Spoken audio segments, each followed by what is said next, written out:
الحمدللہ الحمدللہ وکفا والصلاة والسلام علی عبادہ الذین اصطفیٰ خصوصاً افضلہم وخاتم النبیین محمد الامین وعلی آلہ واصحابہ اجمعین.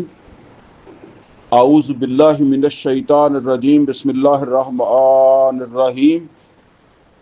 قال اللہ عز وجل فی کتابہ الکریم وَاسْأَلْهُمْ عَنِ الْقَرْيَةِ الَّتِي كَانَتْ حَاضِرَةَ الْبَحْرِ إِذْ يَعْدُونَ فِي السَّبْتِ إِذْ تَأْتِيهِمْ حِيتَانُهُمْ يَوْمَ سَبْتِهِمْ شُرَّعًا وَيَوْمَ لَا يَسْبِتُونَ لَا تَأْتِيهِمْ كَذَلِكَ نَبْلُوهُمْ بِمَا كَانُوا يَفْسُقُونَ. صدق اللہ العلی العظیم. ربی اشرح لی صدری ویسر لی امری واحلل عقدۃ من لسانی یفقہوا قولی. اللہم ارنا الحق حقا وارزقنا اتباعہ وارنا الباطل باطلا وارزقنا اجتنابہ. آمین یا رب العالمین. عزیز دوستو، آج ہم ترجمہ قرآن اور مختصر تشریح کے حوالے سے کلاس نمبر 35 کا آغاز کر رہے ہیں. اس کا مطلب یہ ہے کہ اس سے پہلے ہماری 34 کلاسیں ہو گئی ہیں. ان 34 کلاسوں میں ہم نے سورہ فاتحہ سے لے کر سورہ اعراف کی آیت نمبر 162 تک پڑھ لیا ہے. اب اس 35 نمبر کلاس کا آغاز جو ہے وہ ہم سورہ اعراف کی آیت نمبر 163 سے کر رہے ہیں، اور یہ آیت نمبر 163 ہی ہے جس کی میں نے ابھی تلاوت کی ہے. سورہ اعراف کے حوالے سے یہ بات پہلے بھی میں تقریباً ہمیشہ کلاس کے شروع میں بتاتا ہوں کہ ہجرت سے پہلے مکہ کے اندر نبی صلی اللہ علیہ وسلم پر اس سورت کا نزول ہوا، اور یہ سورت جو ہے اس میں، بلکہ اس کے ساتھ جو سورہ انعام ہم نے پڑھی ہے اس میں جو ہے وہ آخری اتمام حجت کیا گیا مشرکین مکہ کے اوپر. تو سورہ اعراف کا آج یوں سمجھ لیں کہ انشاءاللہ یہ سورت آج ہم مکمل کر لیں گے. یہ اس کی 206 آیتیں ہیں. 163 سے ہم شروع کر رہے ہیں، تو انشاءاللہ اس کو جو ہے وہ آج ہم مکمل کر لیں گے. آج کے جو مضامین آ رہے ہیں نا، اس میں جس مضمون کو میں نے ہائی لائٹ کیا ہے وہ بڑا اہم بھی ہے اور توجہ طلب بھی ہے. اور وہ کیا ہے؟ کب کوئی امت کتے کی مثال بن جاتی ہے. یعنی اب آپ دیکھیں کہ کتنی خطرناک بات ہے کہ کوئی امت جسے اللہ تعالیٰ ایک منصب عطا کرتا ہے، عزت عطا کرتا ہے، شرف عطا کرتا ہے، اور اس کو اللہ کہتا ہے کہ وہ کتے کی مثال بھی بن جاتی ہے.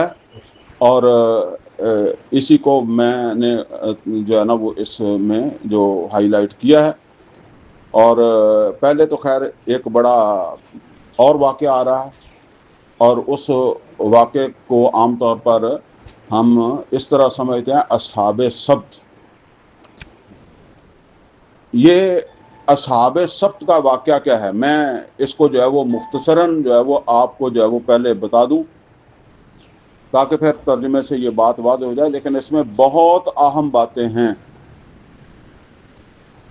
یہ واقعہ جو ہے یہ ایک ذکر ہے یہود یعنی اہل کتاب، وہ امت جس پر اللہ کی کتاب نازل ہوئی اور جو موسیٰ علیہ السلام کے ماننے والے تھے، ہماری طرح وہ امت تھے، ان کا واقعہ ہے.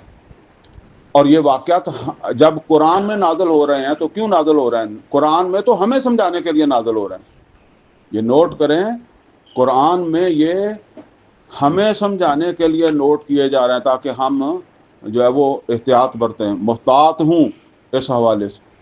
بہرحال واقعہ کیا ہے کہ وہ نیک لوگوں کا ایک قبیلہ تھا، ایلات، ایک بندرگاہ، ایلات کی بندرگاہ اسے کہتے ہیں اس وقت، وہ اسرائیل کے اندر، یعنی اس زمانے میں یہ فلسطین کا یہ سارا علاقہ تھا نا، فلسطین شام وغیرہ.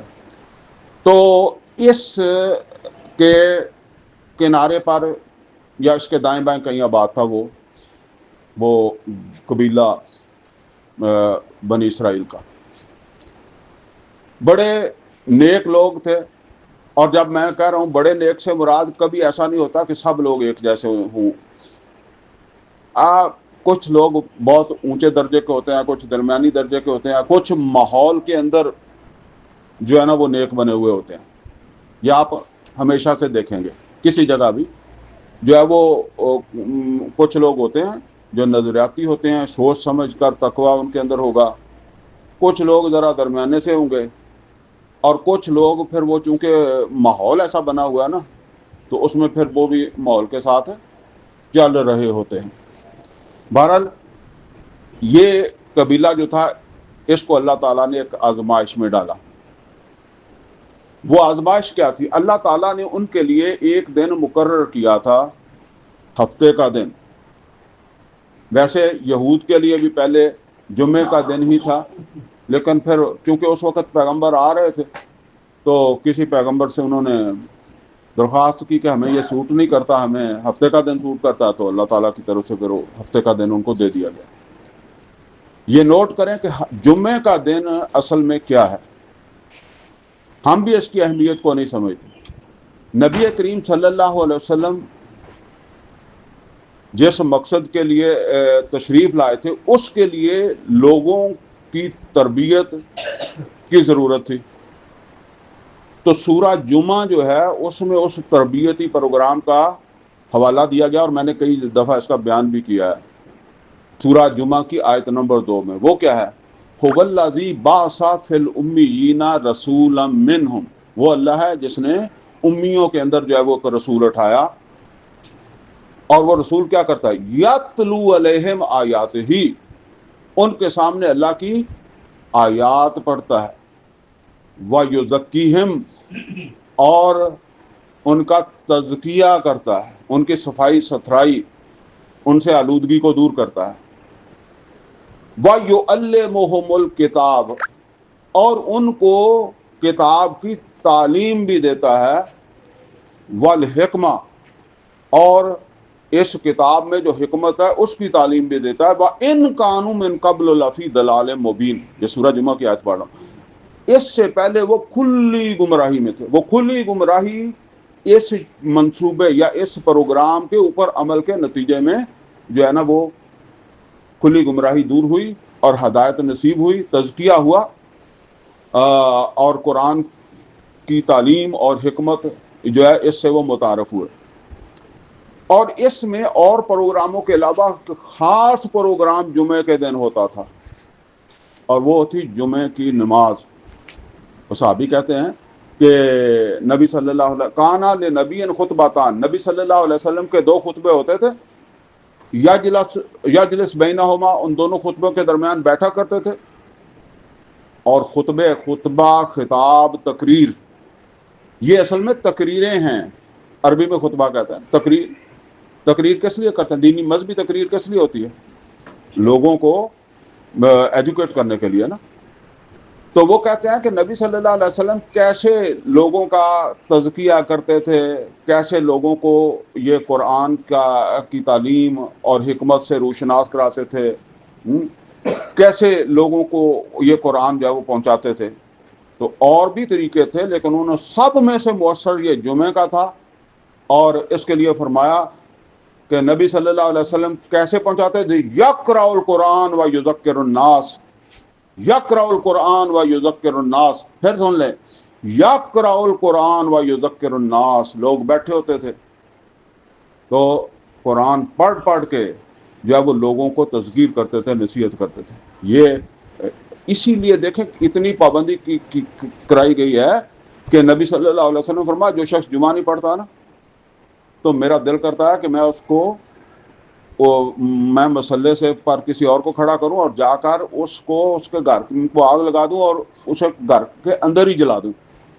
یہ کسی کافر کی بات نہیں کر رہا, یہ مسلمان کی بات کر رہا ہے نا, کیونکہ کافر نے تو جمعہ نہیں پڑھنے آنا. تو جب اور اسی لیے ترغیب بھی دی گئی کہ جو سب سے پہلے آئے گا اسے اونٹ کے برابر جو ہے وہ ثواب ملے گا. بہرحال یہ چیزیں تو اصل میں جب کوئی جمعہ کی اہمیت فضیلت ہو تو اس پہ میں بات کرتا ہوں. ویسے اس کے اوپر میرا ایک خطاب ریکارڈ بھی ہے, کسی کو دلچسپی ہو تو ہمارا وہ یوٹیوب چینل جو ہے اس میں جو لائیو ہمارے جمعے ہوئے ہیں نا, ایک مسجد کا افتتاح ہوا تھا تو اس کا ہی پہلا جو جمعہ تھا وہ میں نے اسی موضوع کے اوپر پڑھایا تھا. بہرحال بتانے کا مطلب یہ تھا کہ یہ دن اللہ تعالیٰ کی طرف سے جو ہے وہ اہمیت کا حامل تھا. فرق یہ ہے یہود کے لیے سارا دن اور ہمارے لیے وہ خطبات شروع ہونے سے پہلے, ٹھیک ہے نا, جو ہے وہ تاکہ کلاس پوری ہو جائے, جیسے کہتے ہیں نا کہ استاد کی بھی خواہش ہوتی ہے نا کہ میں کلاس سٹارٹ کروں تو یہ نہ ہو کہ اب آ رہے ہیں جی, جا رہے ہیں جی, آ رہے ہیں تو جا رہے ہیں, پہلے ہی لوگ جو ہے وہ موجود ہوں. اس حاضری کو پکا کرنے کے لیے یہ ساری چیزیں جو ہے بتائی گئی کہ کاروبار حرام ہے, کوئی اور کام حرام ہے, پھر ادھر آؤ, ٹھیک ہے نا. تو بنی اسرائیل کے لیے اس زمانے کے حساب سے 6-7 دنوں میں ایک دن ہی پورا وہ دنیا کا کوئی کام نہیں کر سکتے تھے. وہ وقف تھا اسی کام کے لیے, دین کی دعوت, تبلیغ, نشر, اشاعت اور کام کے لیے. ویسے باقی دنوں میں بھی وقت نکالو, لیکن یہ جمعے کی مانند حرام تھا کوئی اور کام کرنا. یہاں تک آتا ہے کہ وہ کسی بیمار کی تیمارداری بھی منع کر دی گئی تھی, اس دن نہیں جاؤ, تمہارے ہمسائے میں کوئی بیمار ہے تو اس دن نہیں جاؤ, ہفتے کے دن نہیں جاؤ. بہرحال وہ نیک لوگوں کا قبیلہ تھا تو عمل کرتے رہے. اب اللہ نے ان کا ایک ٹیسٹ لیا. ٹیسٹ یہ لیا کہ وہ سمندر کنارے رہتے تھے تو ان کا جو پیشہ تھا وہ مچھلیاں پکڑنا تھا, تو مچھلیاں پکڑتے تھے, گزارا کرتے تھے. اللہ نے ٹیسٹ کیسے لیا کہ وہ مچھلیاں جو ہے نا ان کو بھی سینس ہوتی ہے اور ان کو بھی پتہ ہے کہ 6 دن مچھیرے جو ہے وہ سمندر کے اندر جو ہے وہ ایسے گھومتے ہیں کہ ہم نے سر نکالا نہیں تھے, کوئی جال کنڈی آئی نہیں, تو وہ چلی جاتی تھی گہرے سمندر میں. تو مچھلیوں کو بڑی تگ و دو کر کے گہرے سمندر میں جانا پڑتا تھا.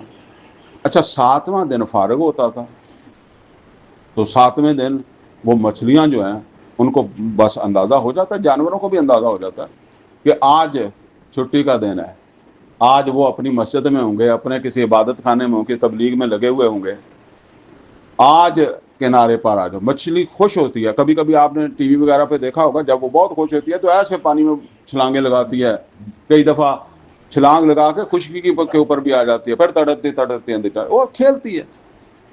تو وہ گہرے سمندر میں تو اس طرح نہیں کھیل سکتی, وہ پھر ادھر آ کے کھیلتی تھی. جب یہ مچھلیاں آنے لگی تو مسئلہ پیدا ہو گیا کچھ لوگوں کے اندر. کچھ لوگوں نے تو سمجھا, جو تقوی والے تھے, کہ یہ اللہ کا امتحان ہے, ہمارے لیے حرام ہے, یہ آئیں یا جائیں. کچھ عرصہ دیکھتے رہے وہ, لیکن آہستہ آہستہ وہ جو کمزور تھے ان کے اندر جو ہے وہ یہ سوچ پیدا ہوئی کہ کس طرح ان مچھلیوں کو جو ہے وہ پکڑا جائے ہفتے کے دن ہی.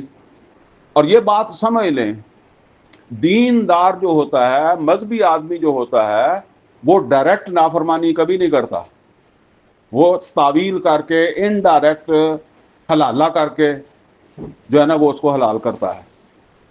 تو انہوں نے پھر وہ حلالہ نکالا اس طرح, یعنی کچھ لوگوں کے دل میں خیال آیا کہ بھئی کچھ تو کریں. انہوں نے کہا جی ہفتے کا دن ہی پابندی ہے مچھلی پکڑنے کی, تو ہم جو ہے وہ جمعے کی شام کو کھڈے کھود دیں گے, سمندر کے کنارے پر کھڈے کھود دیں گے, اور وہ سمندر جو ہے وہ جب آگے پیچھے ہوتا ہے نا پانی اس کا, چھلیں جیسے کہتے ہیں, لہریں, تو لہروں میں مچھلیاں آتی ہیں.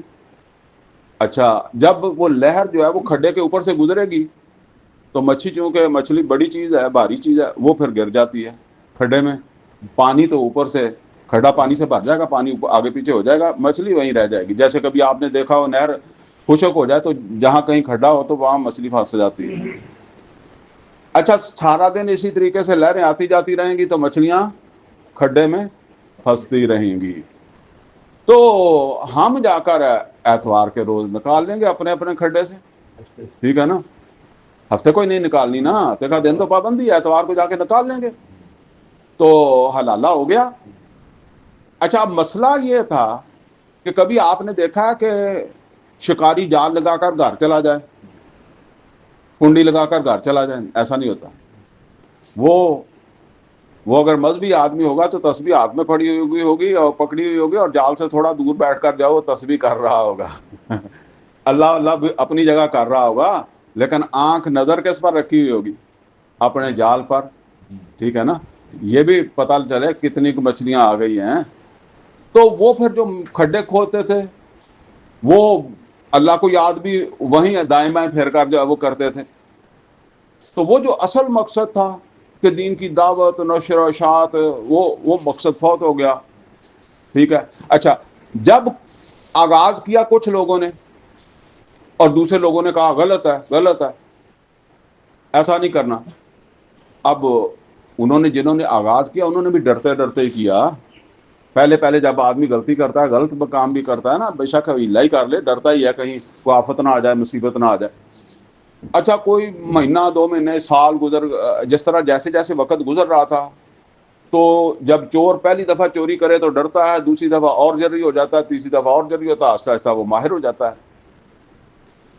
اور وہ دوسرے جو ابھی نہیں آ رہے تھے ان میں بھی جو کمزور تھے ان کا دل بھی ایسے ایسے کرتا تھا کہ یہ اتنی مچھلیاں پکڑ کے لے آئے, ہم پورا 6 دن میں نہیں پکڑ سکتے. ان کے معاشی حالات بھی درست ہو گئے, یعنی وہ 6 دن بھی پکڑیں گے اور یہ بھی اضافی ان کے معاش بہتر ہو گئی, اچھی معاش ہو رہی ہے. آپ دیکھیں نا جس کا کاروبار چل جائے تو پھر وہ محلے کے اندر عزت اس کی بننی شروع ہو جاتی. اچھا ایک دو ان میں سے بھی کٹ کر جو ہے نا وہ ان کے ساتھ آ کر اگلے ہفتے انہوں نے بھی کھڈے کھود لیے, اگلے ہفتے انہوں نے بھی کھڈے کھود دیے. اب مسلسل باقی جو نہیں کھود رہے وہ روک رہے ہیں. جب ایک معقول تعداد ہو گئی کھڈے کھودنے والوں کی ہفتے کے دن مچھلیاں پکڑنے والوں کی, تو اب جب یہ لوگ جو کھڈے نہیں کھودتے تھے نا وہ ان کو آ کر یہاں تنبیہ کرتے تھے, کہتے تھے کہ تمہاری وجہ سے عذاب آ جائے گا, تم غلط کام کر رہے ہو, ہیلا ہے, تم نے حلالہ نکالا ہوا ہے. تو یہ پھر آگے سے ان کو جب ایک وقت گزر گیا, یہ جرری ہو گئے, ڈر نکل گیا, تو انہوں نے کہا آنا ہوتا عذاب تو اب تک آ جاتا. سال ہو گیا, 2 سال ہو گئے, 4 سال ہو گئے, تمہیں پتہ نہیں, اللہ جانے 10 سال تک چلتا رہا یا 20 سال تک چلتا رہا, یا اسی طرح سلسلہ. تو اب وہ ان کو پھر اسی طرح سے کہتے تھے جس طرح اب کوئی آدمی جو ہے وہ کسی سود خور کو وہ جا کر کہے, یا رشوت خور کو وہ جا کر کہے.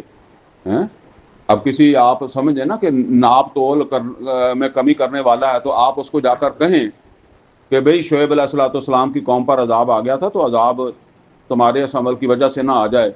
تو وہ ایسا بھی ہو سکتا ہے نا, وہ کہے کہ بھئی تو بھاگ جا کہیں عذاب سے پہلے یہاں سے, تو بچ عذاب سے. تو وہ پھر جب جا کر ان کو منع کرتے تھے, روکتے تھے, تو وہ آگے سے ان کو ڈانٹتے تھے کہ عذاب ہمارے اوپر آئے گا, تم کیوں پریشان ہو, جاؤ اپنا کام کرو.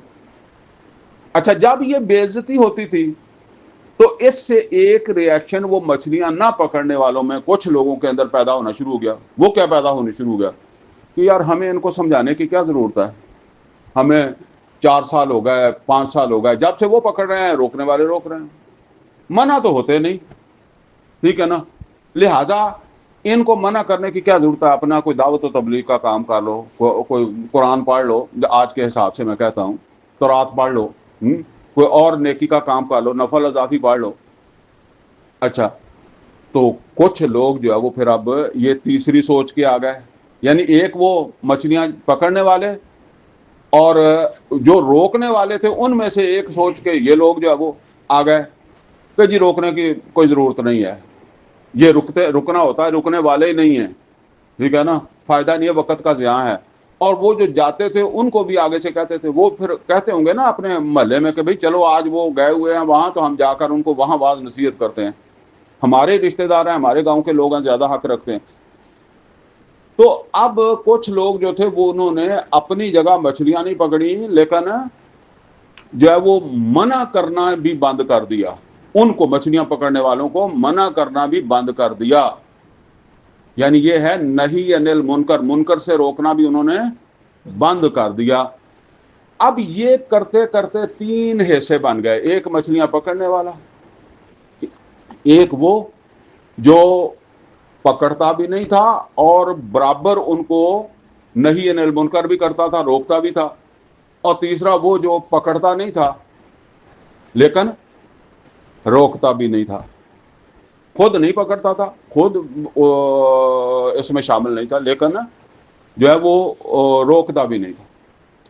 تو بس یہ سمجھ رہے ہیں اب ان کا کیا انجام ہوا اس قبیلے کا، وہ اب ہم اس کو ذرا جلدی سے پڑھ لیتے ہیں. اس میں بہت بڑا سبق ہے. وَاسْأَلْهُمْ عَنِ الْقَرْيَةِ الَّتِي كَانَتْ حَاضِرَةَ الْبَحْرِ، ان سے پوچھیں ان کی اس بستی کا حال بھی، اس بستی والوں کا حال بھی ان سے پوچھیں جو دریا کنارے یا سمندر کنارے جو ہے وہ رہتی تھی. اذ یعدون فی السبت، جب انہوں نے ہفتے کے دن کے قانون سے تجاوز کیا، اس کو توڑا. اور کب توڑا؟ توڑنے کی وجہ کیا تھی؟ اذ تأتیہم حیتانہم یوم سبتہم شرعا، جب آیا کرتی تھیں ان کے ہاں مچھلیاں ہفتے کے دن کھلم کھلا آزادی کے ساتھ. وَيَوْمَ لَا يَسْبِتُونَ لَا تَأْتِيهِمْ، اور جس دن ہفتہ نہیں ہوتا تھا آتی ہی نہیں تھی. پھر بڑی پیچھا بھاگ کے سارا دن جو ہے وہ مشکل سے جو ہے وہ گزارا ہوتا تھا. اللہ تعالیٰ فرماتا ہے کَذَلِكَ نَبْلُوهُمْ، اسی طرح ہم نے ان کو آزماتے رہے، ایک وقت تک ان کی آزمائش کرتے رہے. یعنی ایک دن میں تو نہیں ہو سکتا نا، کیونکہ کوئی آج ملے گا، کوئی کل ملے گا، کوئی اگلے ہفتے ملے گا، اس طرح. تو یعنی پوری سیگریگیشن اس طرح کر لی گئی. بما کانوا یفسقون، کیونکہ وہ فاسق تھے. فاسق اصل کے اندر جو ہے وہ اب ظاہراً تو وہ مومن نظر آ رہا ہے، لیکن ہے وہ کیا؟ فاسق ہے. وَإِذْ قَالَتْ أُمَّةٌ مِّنْهُمْ، اور جس وقت ان میں سے ایک امت یعنی ایک جماعت، اب وہ قبیلہ ہو گیا 3 جماعتوں میں، تو ایک جماعت ان میں سے کہنے لگی لِمَ تَعِظُونَ قَوْمًا اللَّهُ مُهْلِكُهُمْ. لِمَ تَعِظُونَ، تعظون واز کرنا، کیوں جا کر تم ان کو واز کرتے ہو، ان لوگوں کو جن کو اب اللہ ہلاک کرے گا. ہم بھی کہہ دیتے ہیں نا اس پاکستانی قوم دا کوئی علاج نہیں، بس یہ تباہی ہے، کوئی ایٹم بم مارے یا کوئی اللہ دا عذاب آوے پھر پاواں، اس تو پہلے نہیں ہوندا. لوگ مجھے کئی دفعہ کہیں گے، وہ کہ کتنے سال ہو گئے ہیں آپ کو، ٹھیک ہے نا. تو پھر وہ جواب ان کو آتا ہے جواب، وہ کہتے ہیں جی بس یہ عذاب ہی ہے ان کے لیے، اصلاح ان کی نہیں ہو سکتی، ٹھیک ہے نا. تو اسی طرح اصل میں وہ خود اندر سے ہارے ہوئے ہوتے ہیں، خود یہ کام کرتے نہیں، کر سکتے نہیں، ٹھیک ہے نا. تو بس وہ دوسرا جو کر رہا ہے اس کو بھی مایوس کرنے کے لیے جو ہے وہ. اب یہ وہ ہیں جو خود تقوی والے ہی ہیں اپنی جگہ، پر وہ جو بے عزتی ہوتی ہے تبلیغ کرنے سے، نصیحت کرنے سے، اس کی وجہ سے اب یہ جو ہے وہ تبلیغ کرنے نہیں جاتے، روکنے نہیں جاتے. النہی عن المنکر، تبلیغ میں بھی سمجھ لیں یہاں جو تبلیغ ہے نہی عن المنکر کی ہے، جو ہمارے نہیں ہوتی. بالکل میں آپ کو کئی دفعہ سمجھایا کرتا ہوں کہ نہی عن المنکر اور امر بالمعروف کیا ہے، اس کا فرق بھی لوگوں کو پتہ نہیں ہے. آپ جائیں دکاندار کے پاس اور اسے کہیں کہ نماز پڑھا کر، یہ ہے امر بالمعروف. وہ ناپ تول میں کمی کرتا ہے، آپ اسے کہیں مت کمی کیا کرو، برابر تولا کرو. یہ ہے نہی عن المنکر، جو وہ منکر کرتا ہے اس سے روکنا ہے اس کو. اور یہ منکر روکنے والے نہیں ہیں، کوئی جماعت نہیں ہے جو جا کر منکرات کر جو ہے وہ روکتی ہو. تو یہاں جس تبلیغ کی بات ہے وہ نہی عن المنکر ہے، جو جا کر کیا لوط علیہ الصلوۃ والسلام نے، جو جا کر کیا شعیب علیہ الصلوۃ والسلام نے. لِمَ تَعِظُونَ قَوْمًا اللَّهُ مُهْلِكُهُمْ، کیوں تم جا نصیحتیں کرتے ہو ان لوگوں کو کہ جن کو اب اللہ ہلاک کر دے گا. او مُعَذِّبُهُمْ عَذَابًا شَدِيدًا، یا اگر ہلاک نہیں بھی کرے گا تو کوئی بڑا سخت عذاب دے گا. قالو، تو وہ آگے سے کیا کہنے لگے؟ یہ کون بھلا کہنے لگے؟ جو جا کر روکنا چاہتے تھے، روکنے کے لیے تیار ہو رہے تھے. ان کو بھی کہتے ہوں گے کہ آؤ. یہ لازمی نہیں آپ سمجھے کہ وہ کوئی علیحدہ رہتے ہوں گے، ایک ہی گھر کے اندر 2 بھائی ہیں، ایک کہتا ہوگا روکنے چلنا ہے، دوسرا کہتا ہوگا بس تو ہی چلا جا پھر. میں تو اگے بتھیرا کر کے دیکھ لیا، میں تو ایتھے ہی رہوں گا، بس ایسے. تو کالو، اب وہ جو روکنے جانے والے تھے نہی عن المنکر کرنے کے لیے جا رہے تھے، توجہ کر لیں پوری، وہ کیا کہتے ہیں؟ کالو معذرۃ الی ربکم، ہم تمہارے رب کے سامنے کوئی عذر تو کر سکیں گے. انہوں نے کیا کہا تھا؟ انہوں نے کہا کہ یا تو اللہ ان کو سخت عذاب دے گا، یا پھر اللہ تعالیٰ جو ہے وہ ان کو ہلاک کرے گا، تو تم چھوڑو، تم بھی نہ جاؤ. تو وہ جو جانے والے تھے نا، وہ کہنے لگے قالوا معذرۃ الی ربکم، ہم تمہارے رب کے پاس عذر تو کر سکیں گے کہ ہم گئے تھے روکنے کے لیے، یا ہم نے روکنے کی کوشش کی. آپ ذرا سوچیں جی، یہ عذر دینا پڑے گا نا، ہم کو بھی دینا پڑے گا اللہ کے سامنے کوئی عذر کرنے. وہ ان کو تو فکر ہے، وہ بنی اسرائیلیوں کو، کہ ہمیں اللہ کے سامنے عذر جو ہے نا وہ کوئی عذر بتانا ہوگا. اچھا، یہ عذر کے حوالے سے آپ کو پتا ہے، پیچھے بھی ہم نے پڑھا تھا، جب ہارون علیہ الصلوۃ والسلام کو موسیٰ علیہ الصلوۃ والسلام داڑھی سے پکڑ کر کھینچ رہے تھے، سر کے بالوں سے پکڑ کر کھینچ رہے تھے، تو کس وجہ سے؟ کہ عذر بتاؤ، عذر بتاؤ، کہ جب یہ گمراہ ہو رہے تھے اور تو ان کے اندر موجود تھا، بڑا بھائی ہارون بڑے ہیں، ٹھیک ہے نا، تو انہوں نے عذر بتایا کہ یہ پیچھے پڑ چکے ہیں. انہوں نے بتایا، انہوں نے کہا کہ میں تو اب اگر مزید کرتا تو مجھے قتل کر دیتے. بات یہاں تک پہنچ گئی تھی. تو یہ عذر آپ نے اور میں نے اپنی نمازوں، داڑھیوں، پگڑیوں کے ساتھ، اپنے اونچے پونچوں کے ساتھ، اپنی رفع یدین کے ساتھ اور بغیر رفع یدین کے، اس اپنی تہجدوں کے ساتھ یہ جو عذر ہے، یہ ہمیں وہاں پیش کرنا پڑے گا. قالوا معذرۃ الی ربکم، انہوں نے کہا کہ ہم تمہارے رب کے ہاں عذر کر سکیں گے. موسیٰ علیہ الصلوۃ والسلام نے ہارون علیہ السلام کو دنیا میں اس وقت چھوڑا جب انہوں نے عذر جو ہے وہ بتا دیا، عذر پیش کر دیا کہ یہ ہے میرا عذر، میں کیوں نہ روک سکا. تو یہ عذر ان کو بھی فکر ہے، یعنی بنی اسرائیلیوں کو بھی فکر. خیر، ہارون علیہ الصلوۃ والسلام بھی تو بنی اسرائیل کے پیغمبر تھے نا، لیکن ہمیں کیوں سنایا جا رہا ہے کہ تمہارے پاس بھی عذر لے کر آنا میرے پاس. قالوا معذرۃ الی ربکم، تو انہوں نے کہا کہ ہم تمہارے رب کے پاس عذر تو کر سکیں گے، تم یہاں بیٹھے ہوئے کیا عذر کرو گے. وَلَعَلَّكُمْ يَتَّقُونَ، باقی ہو سکتا ہے کہ وہ بچ جائیں، سمجھ جائیں. کسی کا کوئی پتہ نہیں ہوتا کب اللہ تعالیٰ اس کے اندر جو ہے وہ سمجھ پیدا کر دے. فَلَمَّا نَسُوا مَا ذُكِّرُوا بِهِ، جب وہ بھول گئے اس نصیحت کو جو ان کو کی گئی تھی، یعنی وہ جو جا کر منع نہیں کرتے تھے وہ بھی بھول گئے کہ منع کرنا ہمارا فرض ہے. انہوں نے بس یہی سمجھا کہ بس ہم نے اپنی جو ہے وہ نماز روزہ ہے نا، اپنا تقوی ہے، ہم کون سا مچھلیاں پکڑتے ہیں. تو وہ اس بات کو بھول گیا کہ ہمارا فرض ہے نہی عن المنکر بھی ہے. اور وہ مچھلیاں پکڑنے والے تو پھر وہ تو تھے ہی تھے. اب اللہ تعالیٰ فرماتا ہے کہ جب یہ جو ہے وہ بھول گئے تو کیا ہوا؟ انجینا الذین ینہون عن السوء، یہاں اس بات کو ذرا نوٹ کر لیں. انجینا، نجات دی، بچا لیا. کن کو؟ الذین ینہون عن السوء، وہ جو ینہون منع کرتے تھے کس چیز سے؟ برائی سے. تو پھر برائی کون سی تھی؟ یہ مچھلیاں پکڑنا برائی تھی. یہ نہیں آپ سمجھے کہ وہ نماز نہیں پڑھتے تھے، داڑیاں چھوٹی تھی ان کی. یہ جو نہی عن المنکر کرتے تھے اس سے ہم نے ان کو بچایا، دنیا کے اندر بھی ان کو بچایا. آخرت میں تو چلو جو ہے نا ہے، دنیا میں عذاب آیا. اچھا، ایک بات اور ذرا سمجھ لیں، یہ جو عذاب آیا یہ کس جرم پر آیا یا کس برائی پر آیا؟ معاشی برائی پر.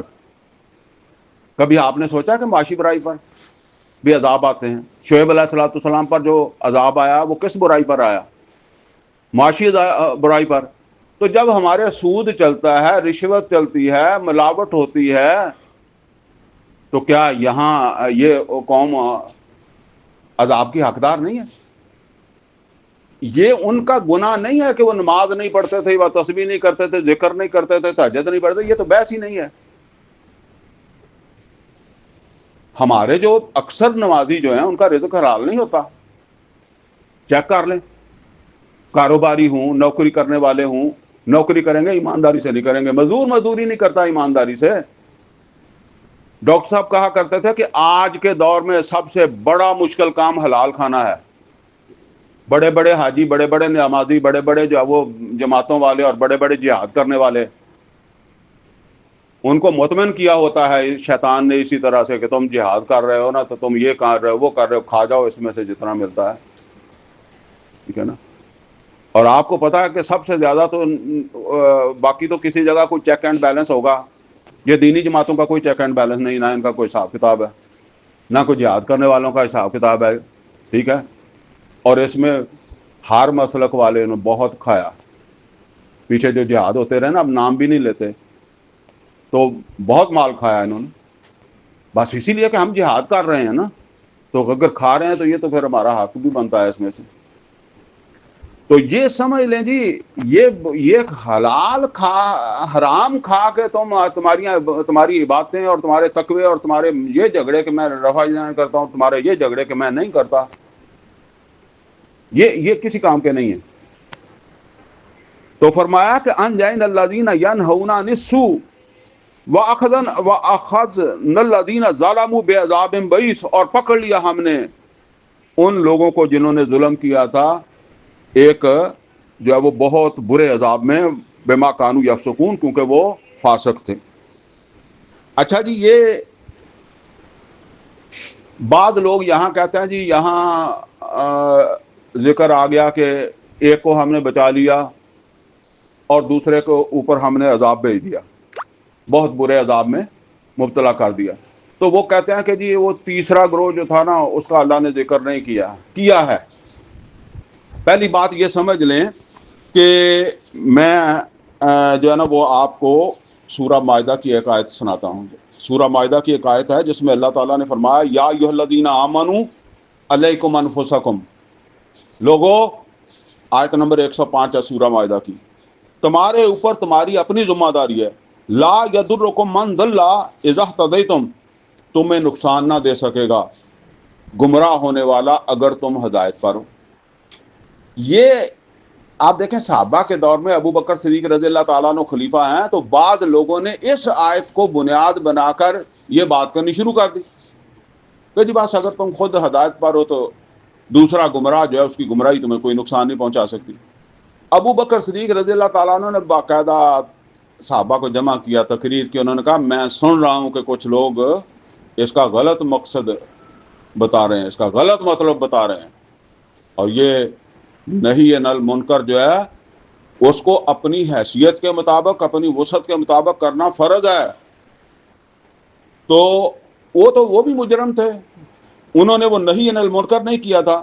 ویسے اور بھی احادیث ہیں، قرآن کریم کے اندر آیات بھی ہیں، ایک تو وہ میں نے کئی دفعہ آپ کو سنایا، نبی صلی اللہ علیہ وسلم نے فرمایا، حدیث قدسی ہے کہ اللہ تعالیٰ نے اوحی اللہ عز وجل الی جبریل علیہ السلام ان اقلب مدینہ قضا وقضا باہلھا قال فقال یا رب ان فیہا عبدک فلانا لم یاسک طرفۃ عین قال اقلبها علیہ وعلیہم ان وجہہ لم یتمعر فی ساعۃ وقت، فلاں فلاں بستی کو جو ہے وہ اس کے رہنے والوں کے سمیت جو ہے وہ تباہ کر دو۔ تو جبرائیل نے کہا اے اللہ اس میں تو ایک بندہ وہ بھی ہے جس نے پلک جھپکنے کی دیر جو ہے وہ برائی نہیں کی، تو اللہ نے کہا اسے بھی پلٹو، اس لیے کہ وہ صرف اپنی حد تک ہی تھا نا۔ یہ تو ایسے ہے کہ بس کسی آپ سمجھ لیں کہ خانقاہ کے اندر بیٹھ گیا، باہر تو اس نے نکل کر نہیں دیکھا نا۔ غار حرا میں نبی صلی اللہ علیہ وسلم بیٹھے تھے، کیسی بہترین جگہ تھی، اتارا ہے وہاں سے۔ سورہ انفال کی بھی ایک آیت ہے جس میں اللہ تعالیٰ نے فرمایا واتقوا فتنۃ، یہ سورہ انفال کی 25 نمبر آیت ہے، واتقوا فتنۃ لا تصیبن الذین ظلموا منکم خاصہ، بچو اس فتنے سے جو صرف تم میں سے ظالموں، ظلم کرنے والوں ہی کے اوپر نہیں آئے گا، یعنی اس میں وہ بھی آ جائیں گے جو ظلم کرنے والے نہیں ہوں گے، لیکن وہ پھر روکنے والے کیوں نہیں ہیں۔ ایک اس حوالے سے جو ہے وہ حدیث میں آپ کو سنا کر جو ہے نا وہ یہ بات مکمل کر دوں کیونکہ وہ حدیث اس کے اوپر جو ہے وہ پھر ایک بڑی یوں سمجھ لیں کہ دلیل ہے۔ عائشہ صدیقہ رضی اللہ تعالیٰ عنہ سے مروی ہے، نبی صلی اللہ علیہ وسلم ایک دن گھر آئے اور نبی صلی اللہ علیہ وسلم سیدھے ہی مسجد میں چلے گئے، کیونکہ گھر ساتھ تھا نا مسجد کے عائشہ صدیقہ رضی اللہ تعالیٰ عنہ کا مدینہ میں، تو وہ ایک دروازے سے داخل ہوئے تو سیدھے ہی مسجد میں چلے گا۔ تو عائشہ صدیقہ رضی اللہ تعالیٰ عنہ کہتی ہیں کہ مجھے اسی وقت محسوس ہوا کہ کوئی بہت اہم مسئلہ ہے، کوئی یہاں کھڑے ہی نہیں ہوئے، سیدھے نکل گئے۔ تو وہاں گئے تو ممبر پر بیٹھ گئے۔ عائشہ صدیقہ رضی اللہ تعالیٰ عنہ کہتی ہیں کہ میں بھی دیوار کے ساتھ کھڑی ہو گئی، بس چھوٹا مطلب جیسے یہ گھر کا ایک کمرہ ہے، 7 کمرہ کوئی، تو میں بھی دیوار کے ساتھ کھڑی ہو گئی۔ تو نبی صلی اللہ علیہ وسلم ممبر پر گئے اور نبی صلی اللہ علیہ وسلم نے لوگوں کو جمع کیا اور بات شروع کی، یا ایھا الناس، لوگو، اور آگے جو آپ نے فرمایا اس میں 3 چیزیں فرمائی۔ فرمایا یہ حدیث قدسی ہے، اللہ تعالیٰ یہ فرماتا ہے کہ نیکی کا حکم کرو اور برائی سے منع کرو، اس سے پہلے کہ تم دعائیں کرو اور میں جواب ہی نہ دوں۔ یعنی نیکی کا حکم کرو اور برائی سے روکو، ورنہ یہ بھی ہو سکتا ہے کہ تم دعائیں کرو اور میں جواب نہ دوں۔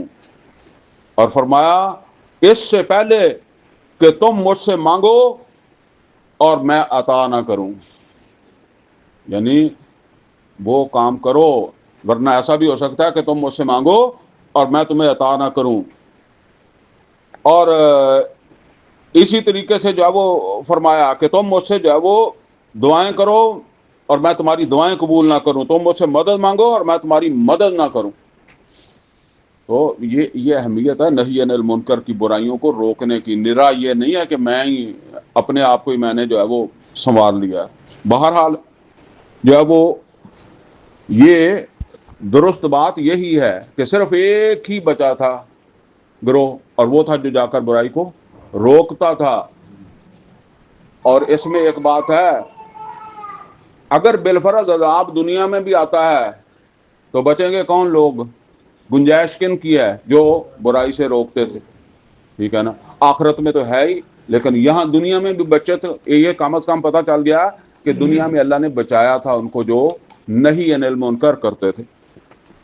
تو فرمایا کہ فلما اتوا عما نہوا عنہ، جس وقت انہوں نے سرکشی کی اس چیز سے جس سے ان کو روکا گیا تھا، قلنا لہم کونوا قردۃ خاسئین، تو اللہ تعالیٰ فرماتا ہے کہ ہم نے کہا بن جاؤ بندر اور ہوتے رہو ذلیل۔ جیسے کہتے ہیں نا بندر اور سور بنا دیے، یہ وہ اللہ کہتا ہے کہ ان کو بنا دیا بندر سور۔ وَإِذْ تَأَذَّنَ رَبُّكَ، جب آپ کے رب نے یہ اعلان عام کر دیا، لَيَبْعَثَنَّ عَلَيْهِمْ إِلَى يَوْمِ الْقِيَامَةِ، کہ میں قیامت تک ان کے اوپر جو ہے وہ اس طرح کے لوگوں کو بھیجتا رہوں گا، من یسومہم سوء العذاب، جو ان کو برے عذاب میں مبتلا کریں گے۔ یعنی ایک عذاب تو یہ ہے کہ اللہ اوپر سے دے یا زمین سے دے یا کس طریقے سے دے، ایک اللہ کہتا ہے کہ میں بندوں کے ذریعے سے دیتا رہوں گا۔ یعنی یہ اگر اپنی اصلاح نہیں کریں گے تو میں بندوں کے ذریعے سے ہی عذاب دوں گا۔ اور یہ بندوں کے ذریعے سے عذاب کی، فرعون جو تھا وہ بندہ تھا، انسان تھا نا، تو عذاب دیتا تھا۔ اللہ کہتا ہے کہ وہ تمہیں بہت برے قسم کا عذاب دیتا تھا، اللہ کی مرضی کے بغیر تو نہیں دیتا تھا، دے کے ان کو رہا تھا۔ یہ اپنے وقت کے مسلمان ہی تھے نا، اور کتنا عرصہ بلا عذاب دیا اس نے، 300 سال، 1-2 دن نہیں، 300 سال، کتنی نسلیں گزر گئی ہوں گی، مر گئی ہوں گی وہاں اسی حال میں پیدا ہو کے۔ پھر سورہ بنی اسرائیل کا پہلا رکوع پڑھیں، اس میں پہلا عذاب ان کے اوپر آیا بخت نصر کے ہاتھوں۔ بخت نصر کون تھا؟ بت پرست۔ اور پھر نمرود تھا، بخت نصر اس کا نام تھا، نمرود تھا، یہ ان کے بھی اپنے خدا ہوتے تھے۔ اور پھر ایک بت پرست کے ہاتھوں کچھ وقت کے بعد آیا ٹائٹس، 70 عیسوی میں، نبی صلی اللہ علیہ وسلم کی 571 عیسوی میں کی پیدائش ہے، تو آپ کی پیدائش سے 500 سال پہلے ٹائٹس، اور وہ بھی بت پرست تھا، بعد میں وہ عیسائی ہو گیا، اور ایسا عذاب دیا اس نے، کہتے ہیں ایک دن میں 1,35,000 قتل کیے۔ پھر ہٹلر نے کہتے 60 لاکھ یہودی جو ہے وہ قتل کیے. بہرحال تو فرمایا کہ میں اس طرح بھی ان کو عذاب دیتا رہوں گا. ان ربک لسریع العقاب، اور پھر آپ کا رب بھی ہے محمد صلی اللہ علیہ وسلم بہت جلد عذاب دینے والا ہے، یعنی آخرت میں بھی ملے گا. وَإِنَّهُ لَغَفُورٌ الرحیم، اگر اصلاح کر لیں گے تو وہ بخشنے والا اور رحم کرنے والا. یہ بات سمجھ لیں، توبہ ہر وقت دروازہ کھلا ہے، بلکہ صحیح طریقے کی توبہ ہو تو اللہ معاف بھی کرتا ہے. وَقَطَّعْنَاهُمْ فِي الْأَرْضِ أُمَمًا، ہم نے ان کو گروہوں میں بانٹ کر زمین میں بکھیر دیا. یہ زمین میں کیسے بکھرے بلا آپ کو پتا ہے؟ 70 عیسوی میں جب ان کے اوپر عذاب آیا تو وہ تھا ٹائٹس رومی جرنیل، تو اس نے ان کو نکال دیا. ایک بات لمبی ہے لیکن میں اس کو ذرا مختصر کر کے بتا رہا ہوں. انہوں نے پھر ان کو جو ہے نا فلسطین سے نکال دیا، بلکہ انہوں نے اپنی سلطنت سے ہی نکال دیا کہ جہاں ہماری سلطنتوں کی وہاں یہ یہودی نہیں رہ سکیں گے. تو یہ دنیا میں بکھر گئے، دنیا میں پھیل گئے. تو اس کا ذکر اللہ کر رہا ہے. یہ سن 48 میں آ کر یہاں آباد ہوئے ہیں، یعنی 70 عیسوی کو نکلے ہوئے 1948 کتنے سال بن گئے؟ 2000 سال تقریباً بن گئے. ٹھیک ہے نا، 2000 سال بعد. جیسے آپ یوں سمجھ لیں کہ ہمیں کوئی سعودی عرب سے نکال دے اور وہاں مسلمان کا داخلہ ممنوع ہو، 2000 سال تک وہاں جا ہی نہ سکے، تو کتنی نسلیں نہیں جا سکیں گی؟ یہ نہیں جا سکتے تھے. ان کو وہاں جانے کی اگر اجازت بھی ملی تو وہ اس وقت جب مسلمانوں نے فتح کر لیا تو عمر فاروق رضی اللہ تعالیٰ عنہ نے ان کو یہ اجازت دی کہ تم آ کر 3 دن تک یہاں رہ کر اپنے نا وہ عبادت کر لو، یا اپنی وہ جو بھی سرزمین ہے یا زیارتیں کر لو جو تمہاری ہیں، اس سے زیادہ نہیں. اور یہ بھی اس وقت جو رومی تھے وہ عیسائی ہو گئے تھے، ان کے ساتھ معاہدہ ہوا تھا. ادروائز وہ کہہ رہے تھے کہ نہیں، ان کو نہیں یہاں داخل ہونے دینا ہم نے. بہرحال تو فرمایا وَقَطَّعْنَاهُمْ فِي الْأَرْضِ أُمَمًا، ہم نے ان کو بکھیر دیا زمین کے اندر جب ٹکڑوں میں، گروہوں میں. مِنْهُمُ الصَّالِحُونَ، اگرچہ ان کے اندر جو وہ صالح بھی لوگ ہوتے تھے. ٹھیک ہے نا، اس کا کیا مطلب ہے؟ مطلب یہ ہے کہ نیک اگر تھوڑے ہوں گے تو اکثریت جس طرح کی ہوگی اسی کے ساتھ ان کا معاملہ ہوگا، اور اگر اکثریت نیکوں کی ہوگی تو تھوڑے بہت جو اس میں خراب بھی ہوں گے نا ان کو بھی عزت مل جاتی ہے. یہ اصول سمجھ لیں اللہ تعالیٰ کا. اگر ایک بڑی تعداد تقوی والی ہے، تھوڑے بہت لوگ جو ہے فاسق فاجر بھی ہیں، تو ان کو بھی اللہ نظر انداز کر دیتا ہے، دنیا میں عزت دے دیتا ہے اس قوم کو بحیثیت قوم. نبی صلی اللہ علیہ وسلم کے زمانے میں بھی آپ سمجھے کہ 100% لوگ جو ہے وہ ٹھیک ہو گئے. بھائی دیکھیں، نبی صلی اللہ علیہ وسلم کے زمانے میں کسی چور کو پکڑا تو ہاتھ کاٹا، نبی صلی اللہ علیہ وسلم کے زمانے میں کسی زانی کو پکڑا تو سنگزار کیا نا. تو پھر 100% تو نہیں تھے لیکن تھوڑے بہت تھے، نظر انداز ہو گئے. اور صورتحال یہ ہے کہ اگر اکثریت جو ہے وہ بروں کی ہو جائے اور تھوڑے بہت جو ہوتے ہیں پھر وہ بھی آٹے کے ساتھ گون پھنس جاتا ہے، یا پھر اللہ کو ایسا عذاب دے تو اس کو ان کو سائڈ پہ کر لیتا ہے، بچا لیتا ہے، ان کی بچت کا کوئی رستہ نکال لیتا ہے. فرمایا منہم الصالحون، اگرچہ ان میں سے صالح بھی رہے، ومنہم دون ذالک، اور ان کے اندر وہ بھی تھے جو اس کے برخلاف تھے، مختلف تھے. یعنی ظاہر ہے صالح یا تقوی کے برخلاف کیا ہے؟ فاسق و فاجر، نافرمان. وَبَلَوْنَاهُمْ بِالْحَسَنَاتِ وَالسَّيِّئَاتِ، ہم ان کو جانچتے رہے اچھے حالات میں بھی اور برے میں بھی. وہ جو پیچھے ہم نے پڑھا تھا نا کہ اللہ کبھی جانچتا ہے تنگی دے کر اور کبھی جانچتا ہے آسانی دے کر. لَعَلَّهُمْ يَرْجِعُونَ، شاید یہ پلٹ آئیں، سدھر جائیں. لیکن اللہ کیا کہتا ہے؟ جو کہتا ہے وہ ذرا سن لیں.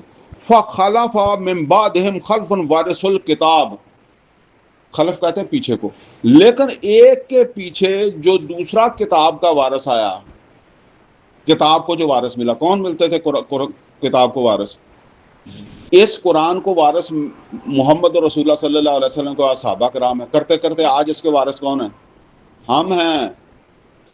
اللہ کہتا ہے ایک نسل ایسی مرتی تھی تو جو وارث ملتے تھے وہ کیسے وارث ملتے تھے؟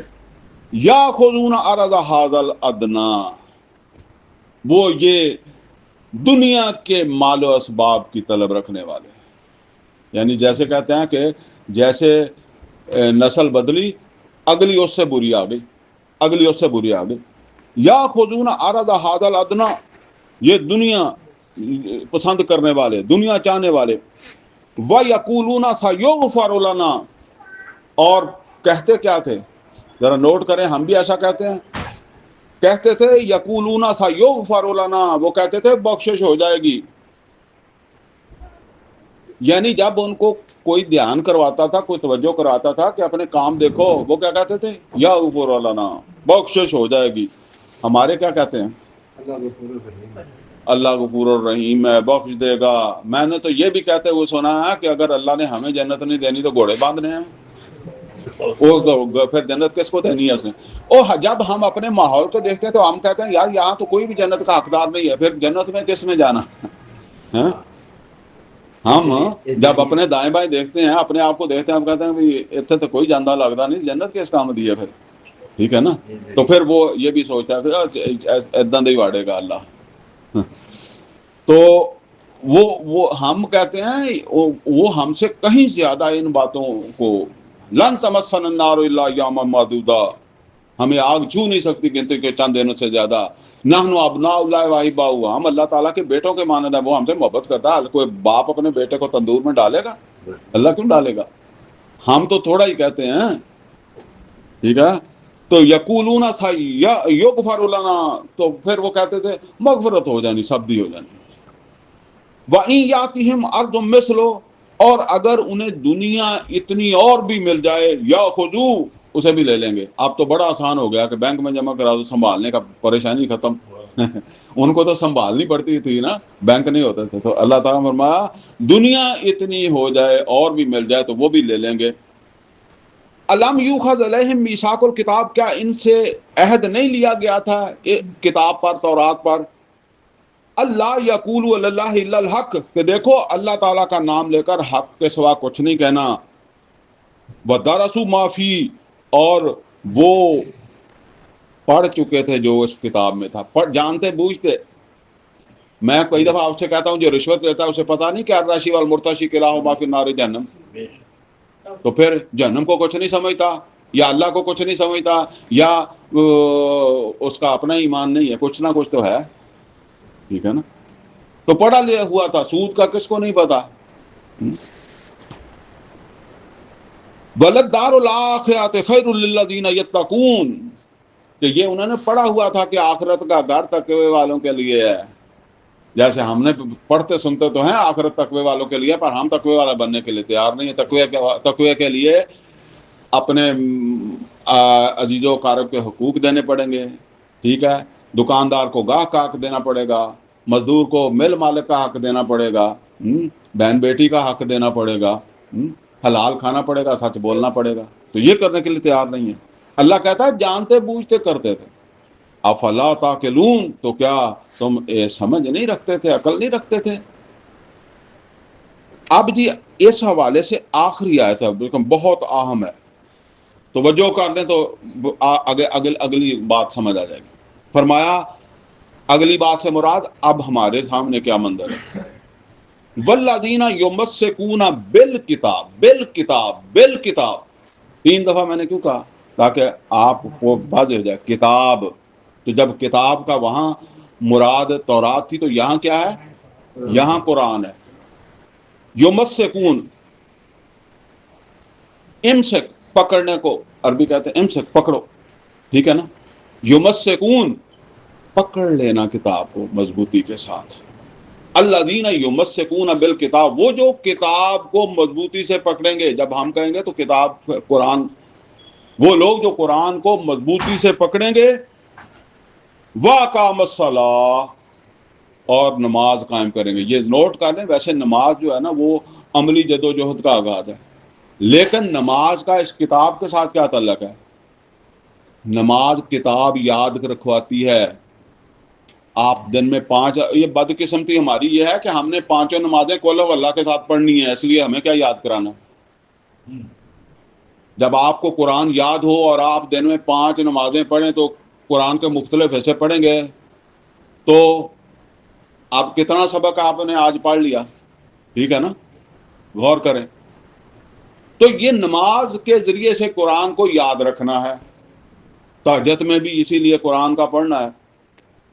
تو قرآن کو، کتاب کو مضبوطی سے پکڑنا اور یاد رکھتے ہوئے اگلی بات کیا کہی ہے، دیکھیں کتنے مختصر الفاظ میں کتنی بڑی بات کہہ دی. ان لا نضیع اجر المصلحین، اور بے شک ہم ضائع نہیں کریں گے اجر کن کا، مصلحین کا کیا مطلب ہے، اصلاح کرنے والے، جو خود کتاب کو مضبوطی سے پکڑیں گے، اس کے اوپر عمل کریں گے اور کتاب کی باتوں کو یاد رکھیں گے، اس کے مطابق زندگی کریں گے گزاریں گے، اور اس کتاب کے مطابق معاشرے کی اصلاح میں لگ جائیں گے. مصلحین وہ ہیں مصلحین،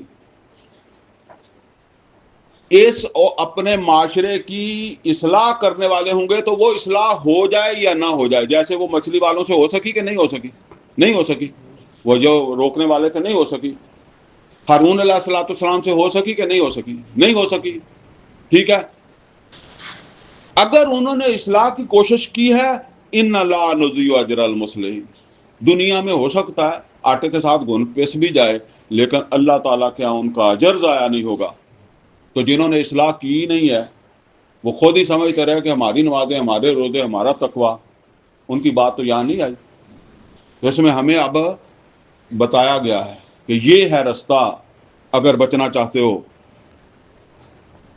وَإِذْ نَتَقْنَا الْجَبَلَ فَوْقَهُمْ كَأَنَّهُ ظُلَّةٌ، اور جس وقت ہم نے ان کے اوپر اٹھایا، جو ہے وہ پہاڑ کو، طور کو اٹھایا تھا، اس وقت ان سے معاہدہ لیا تھا، اور وہ ایسے ہو گیا جیسے کہ ان کے اوپر سائبان ہے، جیسے وہ ٹینٹ وغیرہ لگا کے سایہ کر دیتے ہیں نا.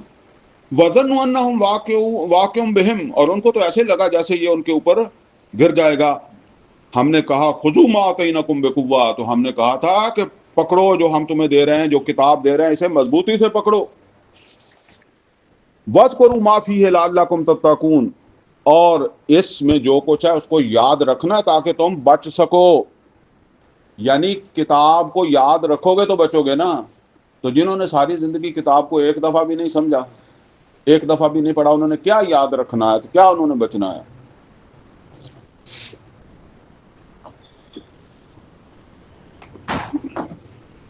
دیکھو یہ قرآن ہے ہمارے سامنے، انے واہ ہمیں لوگوں کی گلاں سن کے نہیں پیچھے لگ جانا، وہاں جا کر اللہ تعالیٰ کو بتانا کہ یہ لکھا ہوا تھا اور ہمیں تو یہ لکھا ہوا ملا تھا، اس کے اوپر ہم نے عمل کیا. تو اگر پھر وہی ہے کہ فلانے پیر دے کہن تے چلنا ہوا، تو فلانے مرید دے کہن تے چلنا، تو فلانے آستانے والے دے کہن تے چلنا، تو فلانے مزار والے دے کہن تے چلنا، تو پھر چلی پھرو. وَإِذْ أَخَذَ رَبُّكَ مِن بَنِي آدَمَ وَإِذْ أَخَذَ رَبُّكَ مِن بَنِي آدَمَ مِن ظُهُورِهِمْ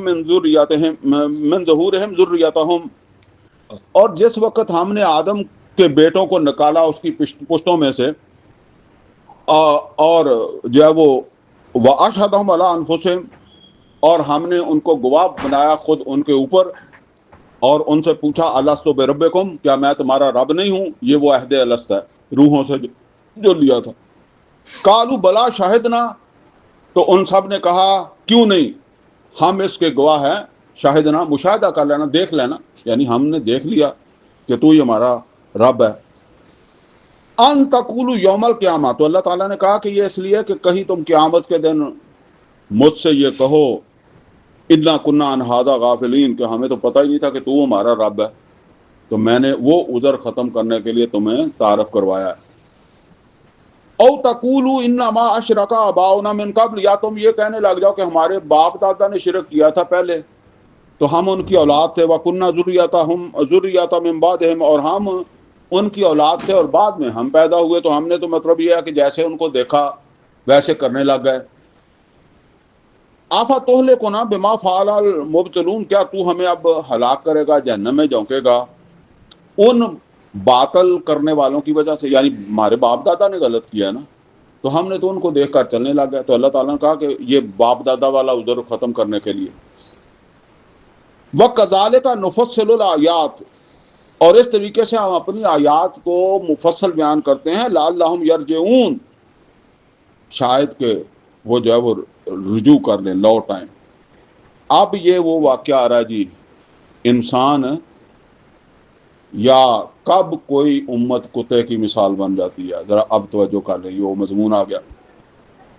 وَاتْلُ عَلَيْهِمْ نَبَأَ الَّذِي آتَيْنَاهُ آیَاتِنَا، وَاتْلُ عَلَيْهِمْ نَبَأَ الَّذِي آتَيْنَاهُ آیَاتِنَا، اے نبی صلی اللہ علیہ وسلم سنا دیں ان کو وہ واقعہ بھی، وہ خبر بھی کہ جو ہم نے جو ہے وہ ایک شخص کو اپنی آیات عطا کی تھی۔ یہ آپ سمجھ لیں کہ اللہ کہتا ہے ہم نے اپنی آیات کا علم دیا تھا، معجزے دیے، کرامتیں دی ہوں گی۔ اور یہاں ایک بات نوٹ کر لیں کہ ایسے کہتے ہیں نا گمراہ بڑے بڑے عالم بھی ہو جاتے ہیں، ٹھیک ہے نا، یہ نہ سمجھیں جب تک موت نہیں آئی تو خطرہ رہے گا کہ آج میں یہاں قرآن پڑھ رہا ہوں، پتہ نہیں مرنے سے پہلے کیا کس حال پہ مر جاؤں۔ لہٰذا دعا یہ کرنی چاہیے کہ موت جو ہے نا وہ فرما برداری میں آئے۔ اب دیکھیں ابراہیم علیہ الصلوۃ والسلام، اسماعیل علیہ الصلوۃ والسلام خانہ کعبہ بنا رہے ہیں، برا کام کر رہے ہیں؟ خانہ کعبہ اللہ کا گھر بنا رہے ہیں نا، تو دعا کیا مانگ رہے ہیں؟ ربنا واجعلنا مسلمین لک ومن ذریتنا امۃ مسلمۃ لک۔ اے اللہ ہم دونوں کو اسی طرح مزید بھی فرما برداری کی توفیق دیے رکھنا، ہمیں اسی طریقے سے فرما بردار بنائے رکھنا۔ یعنی یہ آج تو ابھی تو میں قرآن پڑھ رہا ہوں، پڑھا رہا ہوں، سمجھ رہا ہوں، سمجھا رہا ہوں، عمل کر رہا ہوں، کل کی فکر۔ بعض اوقات انسان جنت کے قریب پہنچا ہوتا ہے، حدیث میں آیا، اور پلٹ کے جاتا ہے دوزخ میں۔ اور یہ جو ہے نا وہ ہمارے عام طور پر لوگوں کو پتہ نہیں ہے، مرزا قادیانی جو تھا یہ بہت بڑا عالم تھا، وہ اب تو وہ بات کرتے ہیں تو پھر ان کو ایسے ہی سمجھ دیتے ہیں نا، پتہ نہیں، مسلمانوں کی آنکھوں کا تارا تھا، یہ مناظرے کرتا تھا عیسائیوں سے اور جیتتا بھی تھا، تو کہاں پہنچ گیا؟ تو کوئی بھی پہنچ سکتا ہے۔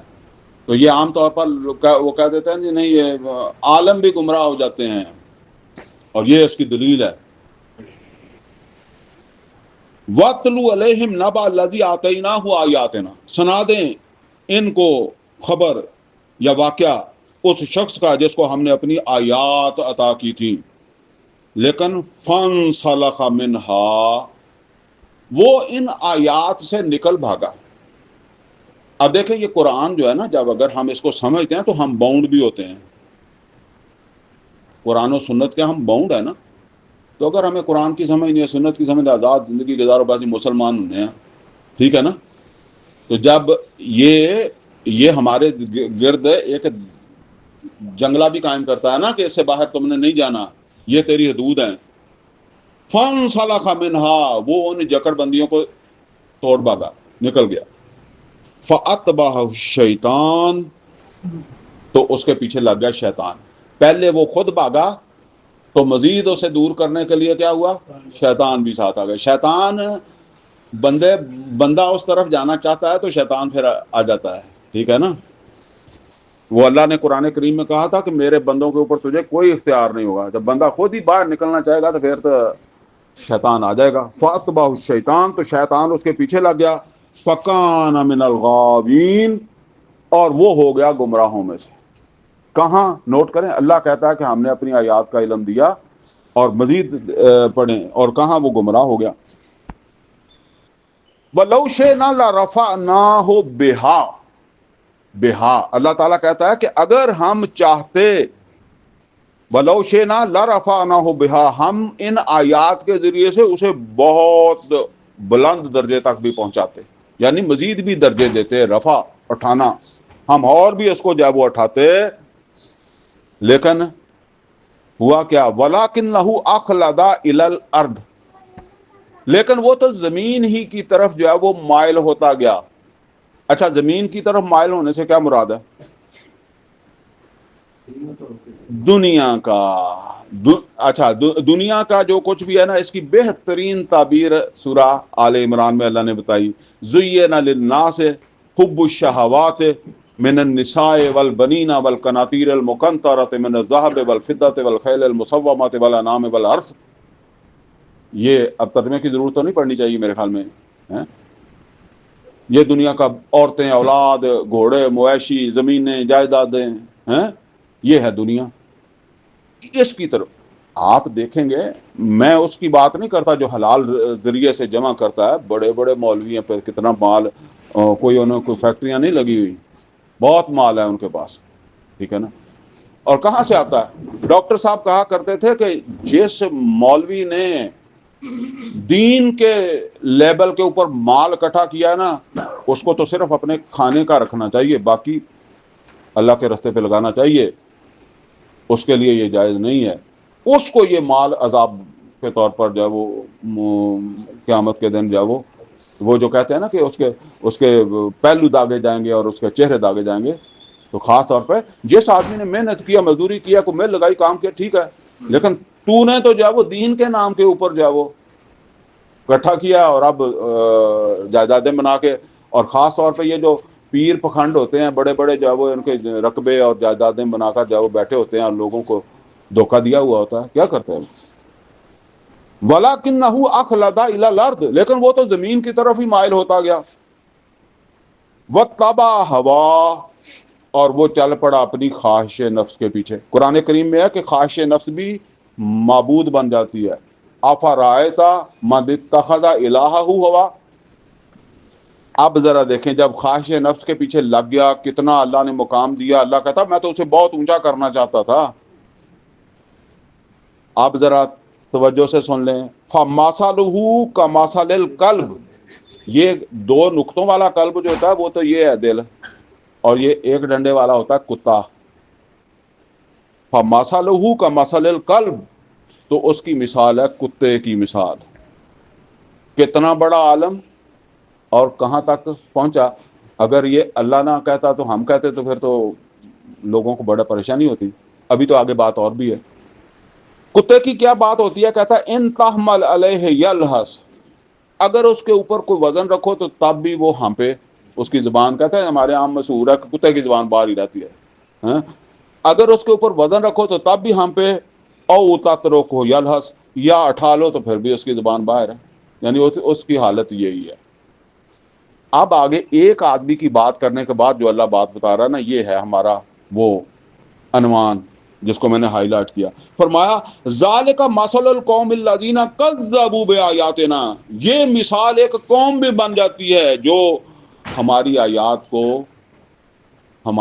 کو سچ نہ سمجھے، ان کی تکذیب کرے. میں نے کئی دفعہ آپ کو بتایا تکذیب کیا ہے، اس کو سچ نہیں سمجھنا.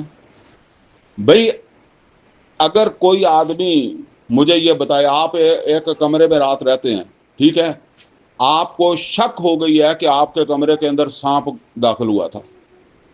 آپ نے بڑا ادھر ادھر ڈھونڈا، آپ کو ملا نہیں، باہر نکلتے آپ نے دیکھا نہیں. آپ چین سے سو جائیں گے؟ پتہ نہیں کدھر لگ گیا، ٹھیک ہے نا. آپ چین سے نہیں سو سکتے، ٹھیک ہے نا. یار چلیں پیشاب کے لیے میں اتروں گا تو نیچے ہی نہ ہو، حالانکہ وہ سانپ جو ہے ہو سکتا نکل گیا ہو، آپ کو نہیں پتہ لگا نکل گیا، ٹھیک ہے نا. آپ چین سے نہیں سو سکیں گے، بچے آپ کے نہیں خطرے میں ہوں گے، ٹھیک ہے نا، بے چین ہوں گے. تو کیا جب جو سود کے اندر ملوث ہوتا ہے اس کو یہ سانپ جتنا خطرہ ہوتا ہے؟ جو رشوت میں ملوث ہوتا ہے، جو ملاوٹ میں ملوث ہوتا ہے، جو کام تولتا ہے، جو جھوٹ بولتا ہے، جو بہن بیٹی کا حصہ رکھتا ہے، جو کسی کے پلاٹ کے اوپر قبضہ کر لیتا ہے، ہزار طرح کے حرام ہے نا، جس کی سزا کیا ہے؟ جہنم. وہ جہنم جو اتنی بڑی ہے وہ ایک سانپ سے یا بچھو سے مقابلے میں کچھ بھی محسوس نہیں ہوتی. تو تکذیب کس کو کہتے ہیں بھائی؟ جہنم کا ڈر ہی نہیں ہوا تو تکذیب تو اسی کو ہی کہتے ہیں نا. تو فرمایا کہ ایک قوم بھی پھر جس وقت اللہ تعالیٰ کی آیات کا یقین اس سے جو ہے وہ ختم ہو جاتا ہے تو وہ پھر کتے کی مثال بن جاتی ہے. ذالک مثل القوم، یہ مثال ایک قوم بھی ہو سکتی ہے.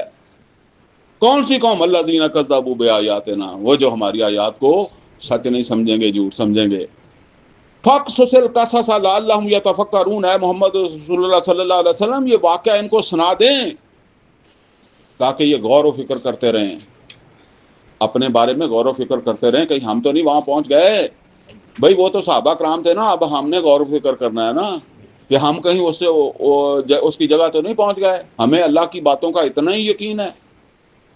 سا مثلا القوم الذین کذبوا بآیاتنا، بہت بری مثال ہے اس قوم کی کہ جنہوں نے اللہ کی آیات کو جھٹلایا اور کتے کی مثال بن گئے. اچھا یہ نری کتے کی نہیں ہے، گدھے کی بھی ہے. سورہ جمعہ کے اندر جو ہے نا وہ ایک آیت ہے، اور وہاں بھی وجہ یہی ہے.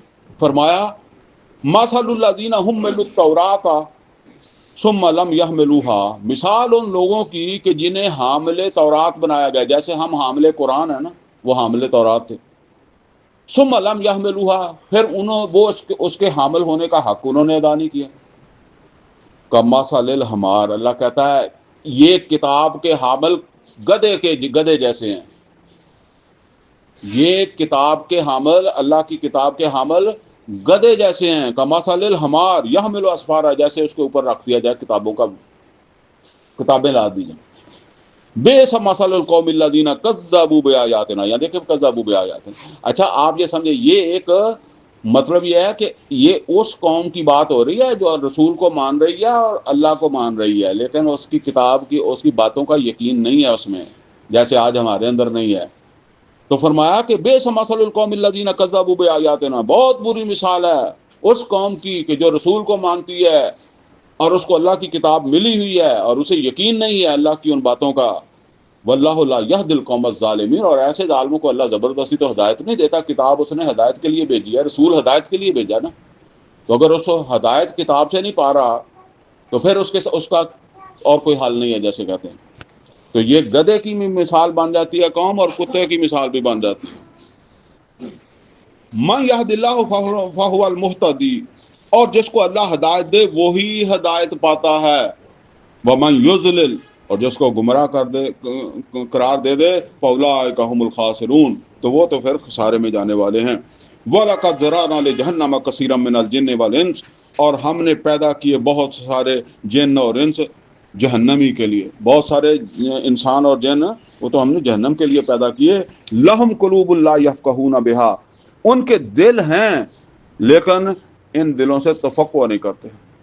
وَلَهُمْ أَعْيُنٌ لَا يُبْصِرُونَ بِهَا، ان کی آنکھیں ہیں لیکن دیکھتے نہیں ہیں. دیکھنے سے مراد کیا، دیکھتے تو سارے ہی ہیں.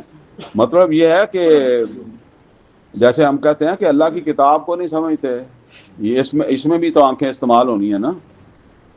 وَلَهُمْ آذَانٌ لَا يَسْمَعُونَ بِهَا، ان کے کان ہیں لیکن سنتے نہیں ہیں. میری اس بات کو چھوڑیں، میری اس کلاس کو چھوڑیں، کہیں اور بھی قرآن پڑھایا جاتا ہوگا، وہاں کتنے سننے جاتے ہیں، کتنے لوگوں کے کان استعمال ہوتے ہیں، کتنے لوگوں کی آنکھیں استعمال ہوتی ہیں، کتنے لوگوں کے دماغ استعمال ہوتے ہیں. اولئک کالانعام، اللہ کہتا ہے یہ جانوروں کی مانند ہے، مویشیوں کی مانند ہے. انعام مویشی، یہ جن کی آنکھیں، جن کے کان، جن کے دماغ اللہ تعالیٰ کی اس کتاب کے لیے، ہدایت کے لیے استعمال نہیں ہوتے، یہ مویشیوں جیسے ہیں. بل ہم اضل، بلکہ ان سے بھی زیادہ بھٹکے ہوئے. اولئک هم الغافلون، اور یہ غافل بھی ہیں، ان کو یہ بھی ڈر نہیں ہے کہ آگے ہمارے ساتھ ہونا کیا ہے. وَلِلَّهِ الْأَسْمَاءُ الْحُسْنَى، اور اللہ ہی کے ہیں سب اچھے نام. فَادْعُوهُ بِهَا، اور اس کے ناموں کے ساتھ اس کو پکارو. اللہ تعالیٰ سے نام لے لے کر پکارو. اللہ کہتا ہے کہ رزق میں دیتا ہوں، یا رزاق میرے رزق میں اضافہ فرما دے. یا شافی الامراض میری بیماری دور کر دے.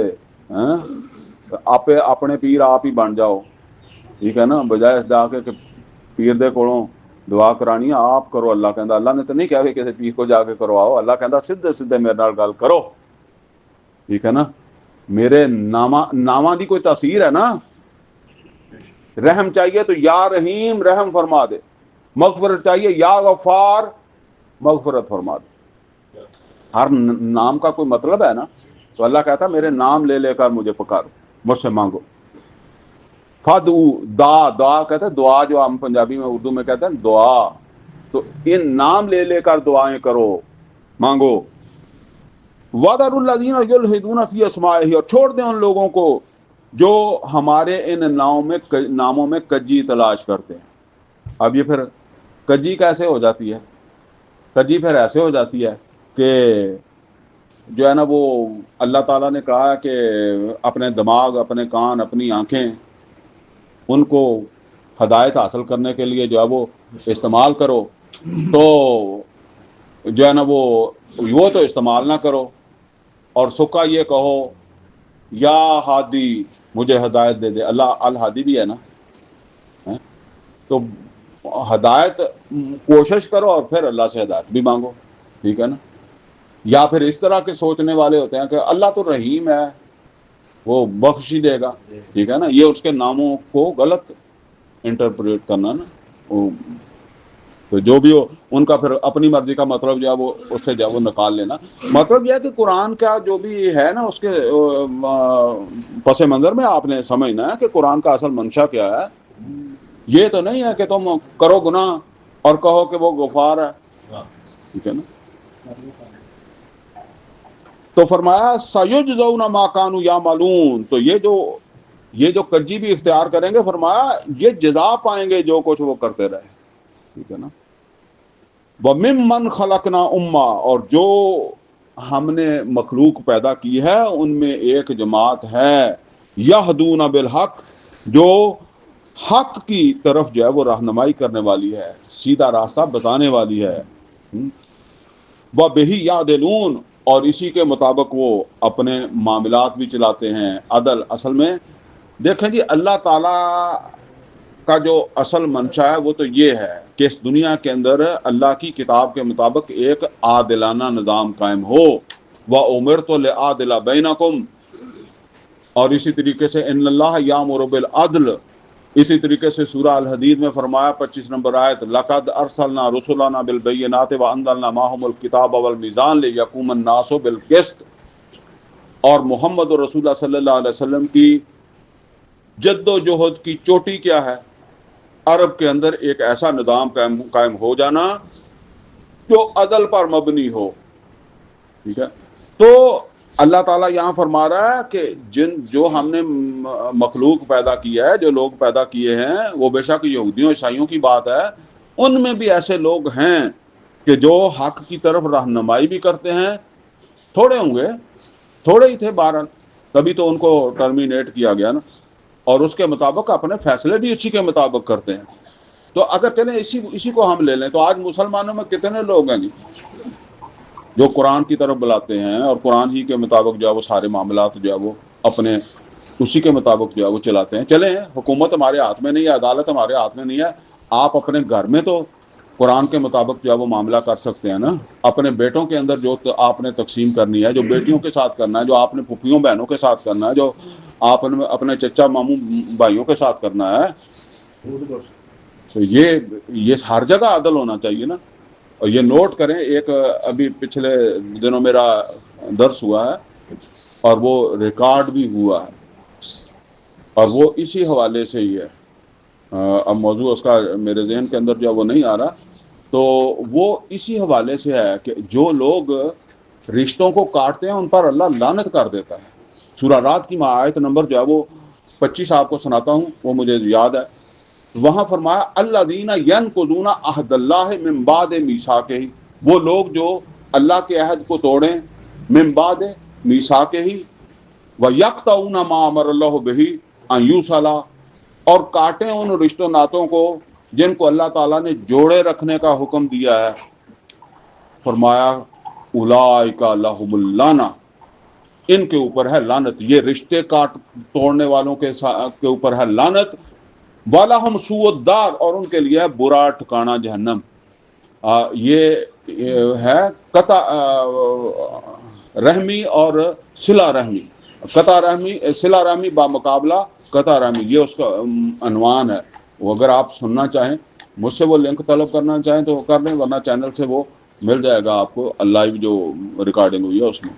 اور اس کی بڑی اہمیت ہے، نمازیں پڑھتے رہیں، روزے رکھتے رہیں، 3 دن سے زیادہ جو ہے وہ نبی صلی اللہ علیہ وسلم نے فرمایا مومن کے ساتھ ناراض رہے تو یہ کوئی جو ہے نا وہ درست بات نہیں. بہرحال والذین کذبوا بآیاتنا، وہ جنہوں نے ہماری آیات کو جھوٹ سمجھا، سنستدرجہم من حیث لا یعلمون، ہم ان کو آہستہ آہستہ وہاں لے آئیں گے جہاں ان کو معلوم بھی نہیں ہے، ان کو علم بھی نہیں ہوگا کہ ہم کہاں پہنچ گئے. اس سٹیج پر جیسے کہتے ہیں اتنے پہنچاواں گے کہ پھر یہ ان کی آنکھیں کھلیں گی کہ یہاں پہنچ گئے. وَأُمْلِي لَهُمْ، اور فی الحال تو ہم ان کو ڈھیل دیتے ہیں. اِنَّ قیدی متین، باقی یہ نکل نہیں سکتے، ہماری منصوبہ بندی بڑی پکی ہے.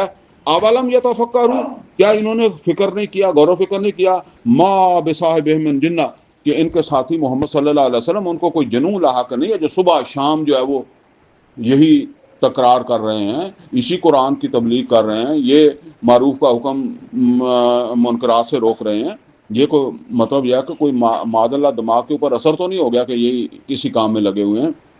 ان ہوا الا نذیر مبین، نہیں وہ تو کھلے کھلے مبین، کھلے کھلے تنبیہ کرنے والے ہیں، وارن کرنے والے ہیں. اولم ینظروا فی ملکوت السماوات والارض، کیا انہوں نے آسمان و زمین کی بادشاہت کے اندر جو ہے وہ سلطنت کے اندر غور و فکر نہیں کیا. وما خلق اللہ من شیء، اور جو کچھ اللہ نے پیدا کیا ہے اس کو انہوں نے غور سے نہیں دیکھا. وَأَنْ عَسَىٰ أَن يَكُونَ قَدِ اقْتَرَبَ أَجَلُهُمْ، اور وہ انہوں نے اس بات کے اوپر غور نہیں کرتے کہ ہو سکتا ہے کہ ان کا ٹائم پورا ہو رہا ہو، موت کا وقت قریب آ گیا ہو اور انہوں کا ٹائم نہیں لگنا. کر لیں گے تو ہو سکتا ہے ان کا ٹائم پورا ہو گیا ہو. اللہ کہتا ہے فَبِأَيِّ حَدِيثٍ بَعْدَهُ يُؤْمِنُونَ، تو پھر یاد حدیث کا لفظ یہاں نوٹ کریں کس کے لیے آ رہا ہے؟ قرآن کے لیے. پھر اس حدیث یعنی یہ جو اللہ کی بات ہے، حدیث کا مطلب ہے بات، یہ جو اللہ کی بات ہے اس کے بعد پھر کون سی چیز ہے جس کو یہ مانیں گے؟ یعنی اگر اللہ کی کئی بات کو نہیں مانتے تو پھر یہ انہوں نے کس بات کو ماننا ہے؟ مَن یضلل اللہ فلا ہادی لہ، جس کو اللہ گمراہ کر دے اس کے لیے پھر کوئی ہدایت نہیں ہے. وَیَذَرُهُمْ فِی طُغْیَانِہِمْ یَعْمَہُونَ، اور وہ چھوڑ دے گا ان کو ان کی سرکشیوں میں بھٹکتے پھریں گے. پھر یعنی اگر اللہ کی بات پر یقین نہیں کریں گے تو پھر اللہ کے ہاں ان کو گمراہ قرار دے دیا جائے گا اور پھر اسی طرح بھٹکتے پھریں گے. یسألونک عن الساعۃ ایان مرساھا، اور یہ آپ سے پوچھتے ہیں قیامت کے بارے میں کہ وہ کب قائم ہوگی. قل انما علمها عند ربی، کہہ دیں کہ اس کا علم تو میرے رب کو ہے.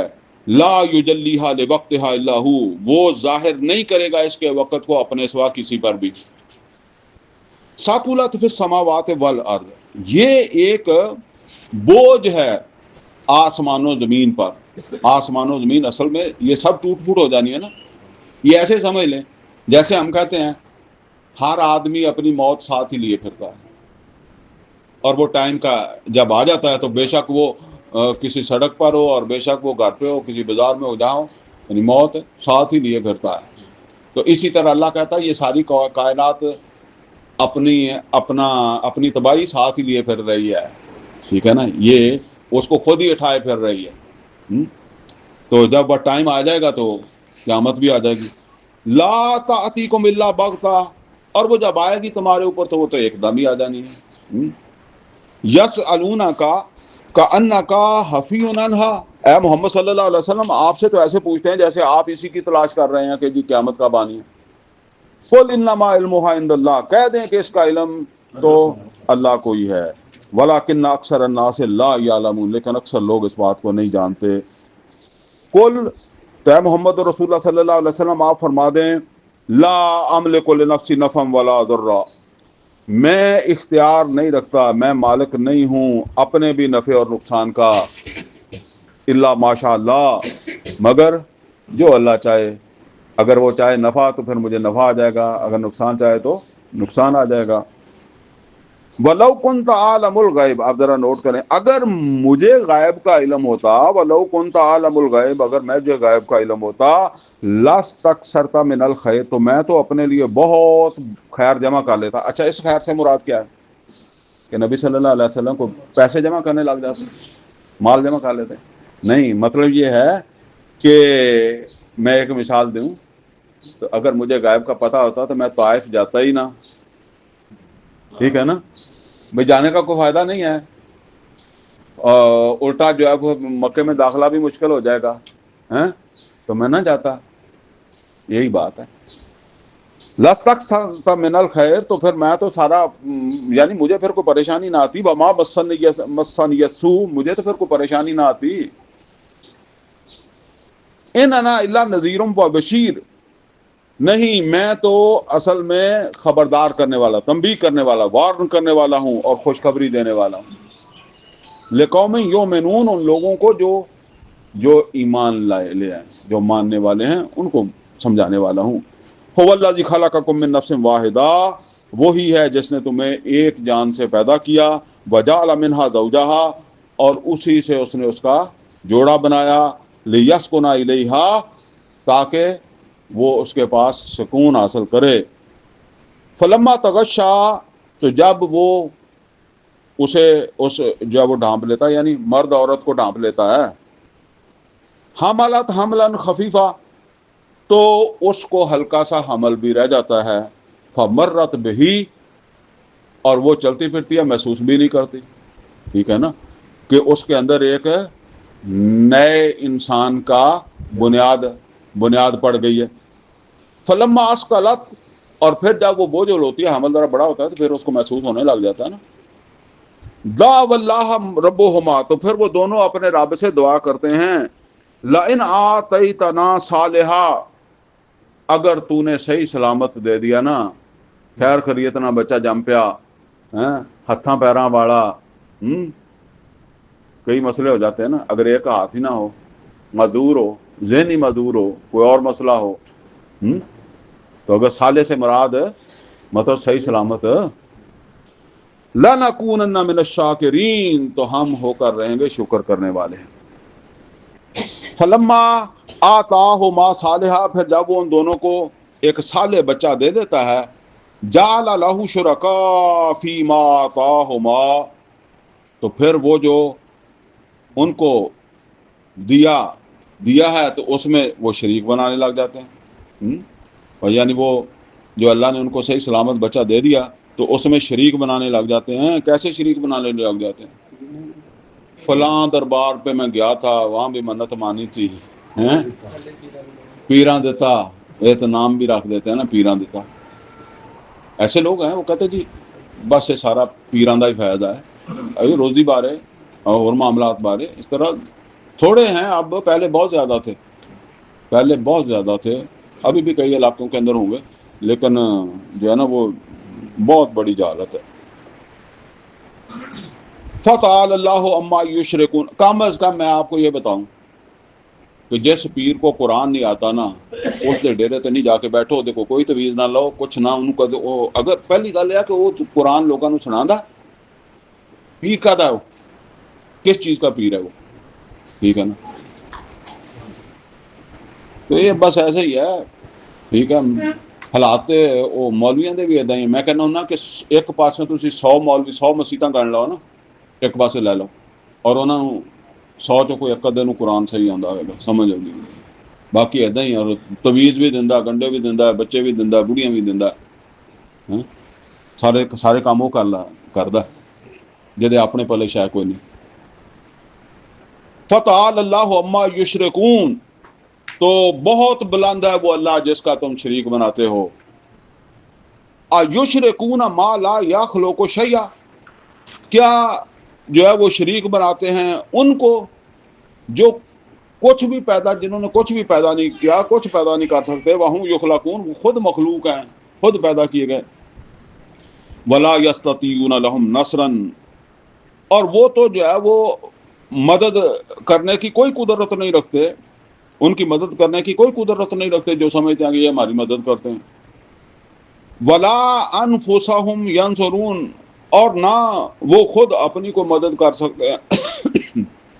اب یہ سمجھ لیں کہ مختلف طرح کا یہ شرک جو ہے نا, وہ عرب کے اندر بھی ایسے تھا, آج بھی دنیا میں کے اندر جو ہے نا, یہ جو بت بناتے ہیں نا, تو بعض لوگ تو وہ بت کو ہی سمجھتے ہیں یہی دیتا ہے, لیکن یہ بہت نیچے کے لوگ ہوتے ہیں. جو آپ دیکھیں وہاں جا کے بڑے بڑے پروفیسر بھی بتوں کے آگے، آپ انڈیا میں یا بتوں کو پوجنے والے ہوتے ہیں نا، وہ کیا سمجھتے ہیں؟ وہ کہتے ہیں یہ بت تو ویسے نشانی کے طور پر رکھا ہوا ہے، اس کے پیچھے کوئی بھگوان ہے یا کوئی بڑا ہے۔ اچھا، وہ جو پیچھے ہوتے ہیں نا، اس کا تصور پیچھے سے چلا آتا ہے کہ کوئی فرشتوں کے نام پر بت بن گیا، کوئی کسی ولی اللہ کے نام کے اوپر جو وہ بن گیا، ٹھیک ہے نا۔ وہ اس طرح پیچھے دو طرح کے لوگ ہوتے ہیں، ایک تو سمجھتا ہے یہی بت دیتا ہے، اور ایک سمجھتا ہے یہ بت تو صرف بہانا ہے اور پیچھے وہ اس کے ہے، وہ ولی اللہ ہے جو جس کے نام پر ہم نے یہ بت بنایا ہوا۔ تو یہاں اللہ تعالیٰ نے وہ سب کو لپیٹا ہے۔ فرمایا وَإِن تَدْعُوهُمْ إِلَى الْهُدَىٰ، اگر تم ان سے دعا کرو کہ ہمیں ہدایت دے دو، ہماری رہنمائی کر دو، لا يَتَّبِعُوك، تو وہ تمہاری بات نہ مان سکیں، ٹھیک ہے۔ اگر بالفرض کوئی شیخ عبد القادر جیلانی ہو تو انہوں کداں آ کے ہدایت دے گا؟ میں تو آج کے ماحول کی بات کر رہا ہوں، اور لوگ جو ہے وہ، میں نے اپنے کانوں سے سنا کہ ایک آدمی جو ہے وہ اسی طریقے سے روزانہ، اصل میں ہمارا رقبہ اور اس کا رقبہ 7 سال لگتا تھا، تو وہ بڑا آدمی تھا، میں بچہ تھا، تو اپنے جاتا تھا نا، تو وہاں وہ روزانہ اونچی اونچی آواز میں، میرا حال 1 کلومیٹر سے سنتی ہوگی، رات کو آواز تو سنتی ہے نا، یا عبد القادر شیء للہ، یا عبد القادر شیء للہ، سنا آپ نے کبھی؟ یہ اے عبد القادر جیلانی کچھ ہمیں بھی دے دے۔ ہاں، بارش دے وچ جڑا ہے نہیں لوگ کہنے کہ وہ بابا فرید شفیع یہ تو اب یہ اچھا، وہ 5 وقت کا نمازی ہے، مطلب یہ نہیں ہے کہ بندہ نمازی نہیں ہے، داڑھی رکھی نمازی ہے، بلکہ اسے ملا کہتے تھے ہمارے ہاں لوگ، عام طور پر جو زیادہ نمازیں وغیرہ پڑھنے لگ جائے اس کو ملا کہنے لگ جاتے ہیں نا، تو اس کو ملا کہتے تھے۔ لیکن بس ایک عقیدہ بنا ہوا ہے، ذہن بنا ہوا ہے، اور سمجھتے یہی ہے کہ یہ اگر وہ نہر خشک تھی تو اس کی واری پہ آ گیا تو بس پھر شیخ قادر جیلانی نے بھیج دیتا پانی وہ واسطے، اس طرح سمجھ دیں فصل اچھی ہو گئی تھی۔ پھر بھی لا یتبعوک، تو یہ تمہاری کوئی مدد نہ کر سکیں، سواء علیکم، برابر ہے تمہارے لیے، آدعوتموہم، ان کو پکارو، ان سے مانگو، ام انتم صامتون، یا چپ رہو، ایک جی گل ہے۔ ان الذین تدعون من دون اللہ، بے شک وہ لوگ جو دعائیں کرتے ہیں اللہ کے علاوہ دوسروں سے، ان سے مانگتے ہیں، ان کو پکارتے ہیں، عباد امثالکم، وہ بھی تمہارے جیسے بندے ہیں۔ یعنی شیخ عبد القادر جیلانی رحمۃ اللہ علیہ کوئی بزرگ، وہ بھی تہاڈے ورگے بندے ہیں۔ یہ تو میں اپنے سمجھانے کے لیے کہتا ہوں، وہ فرشتوں کو پکارتے تھے اور جس کو پکارتے تھے۔ فدعوہم، تو تم پکارو ان کو، یعنی اگر پکارنا تو پکار لو، جیسے کہتے ہیں فَلْيَسْتَجِیبُوا لَکُم، تو پھر ان کو چاہیے تمہارا، اگر وہ کچھ کر سکتے ہیں تو تمہاری مدد کر دیں، ان کنتم صادقین، اگر تم سچے ہو، ہاں تو پھر وہ ایسا کر لیں۔ ام لہم ارجل یمشون بہا، اب یہ وہ بتوں والی بات آ گئی ہے، کیا ان کے کوئی جو ہے وہ پاؤں ہیں جن سے یہ چلتے ہوں؟ یہ جن بتوں کو تم نے بنا کر رکھو، کیا ان کے پاؤں بھی ہیں جن سے یہ چلتے ہوں؟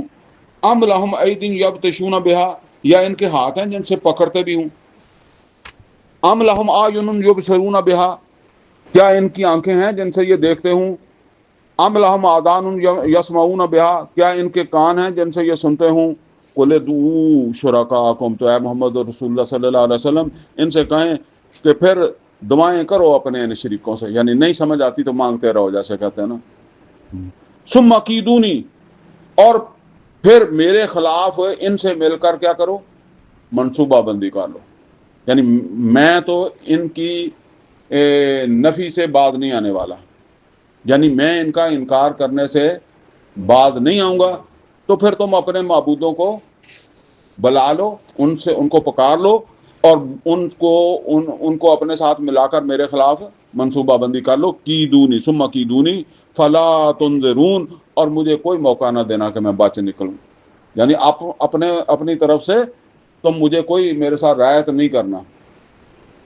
ان ولی اللہ الذی نزل الکتاب، اور تمہارے ان سارے معبودوں کے مقابلے میں میرا ولی کون ہے؟ وہ اللہ جس نے میرے اوپر یہ کتاب نازل کیا ہے، جس نے یہ قرآن نازل کیا ہے۔ وَهُوَ يَتَوَلَّى الصَّالِحِينَ، اور وہ سب صالحین کا کارساز ہے، ان کا ولی ہے۔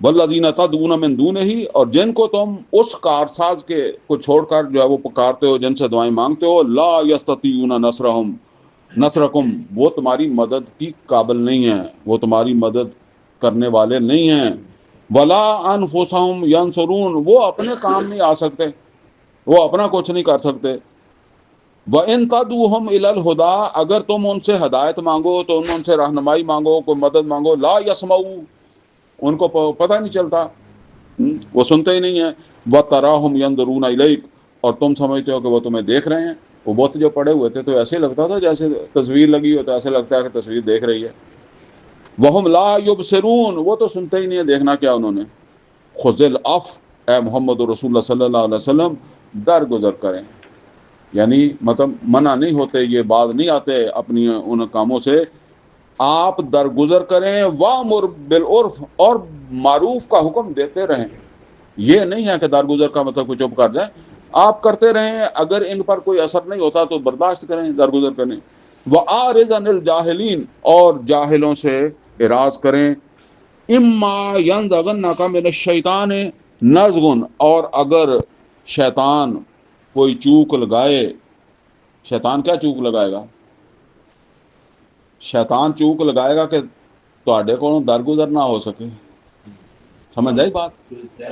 ہاں، مطلب یہ ہے کہ اللہ تعالیٰ یہ دعوت کا مرحلہ ہے نا، تو اللہ تعالیٰ کہتا ہے جو دائی ہے، دعوت دینے والا ہے نا، اس میں بڑی درگزر ہونی چاہیے، حوصلہ ہونا چاہیے، وہ یہ نہیں کہ مطلب یہ ہے کہ کئی دفعہ دیکھ کر بھی آنکھیں ادھر کر لینی چاہیے، ٹھیک ہے نا، آنکھیں دیکھ کر بھی ادھر کر لینی چاہیے، وہ بعض لوگ ہوتے ہیں جیسے وہ اس طرح کی بات کر دیتے ہیں، یہاں بھی ہو جاتی ہے کبھی کبھار، کوئی بندہ بڑی دیر سے آئے تو اس کو جو ہے وہ کوئی ایسا تانا دینی والی بات اس کو جو ہے وہ کر دینی کوئی اس طرح، تو یہ اچھی بات نہیں ہے، ٹھیک ہے نا، درگزر کس مطلب یہ ہے کہ کیا فائدہ، وہ فائدہ اس کا حاصل ہوگا، آپ کوئی فائدہ حاصل نہیں ہوگا، ٹھیک ہے، اللہ نے جس کو توفیق دی وہ ٹائم پر آ گیا، وہ جلدی بھی آ گیا، ٹھیک ہے، ویسے ایک سمجھانے کا موڈا ایک تانا زنی کا انداز ہوتا ہے، ٹھیک ہے نا، تو یہ درگزر، دعوت جس کا کام جس نے کرنا ہے نا، اس کو درگزر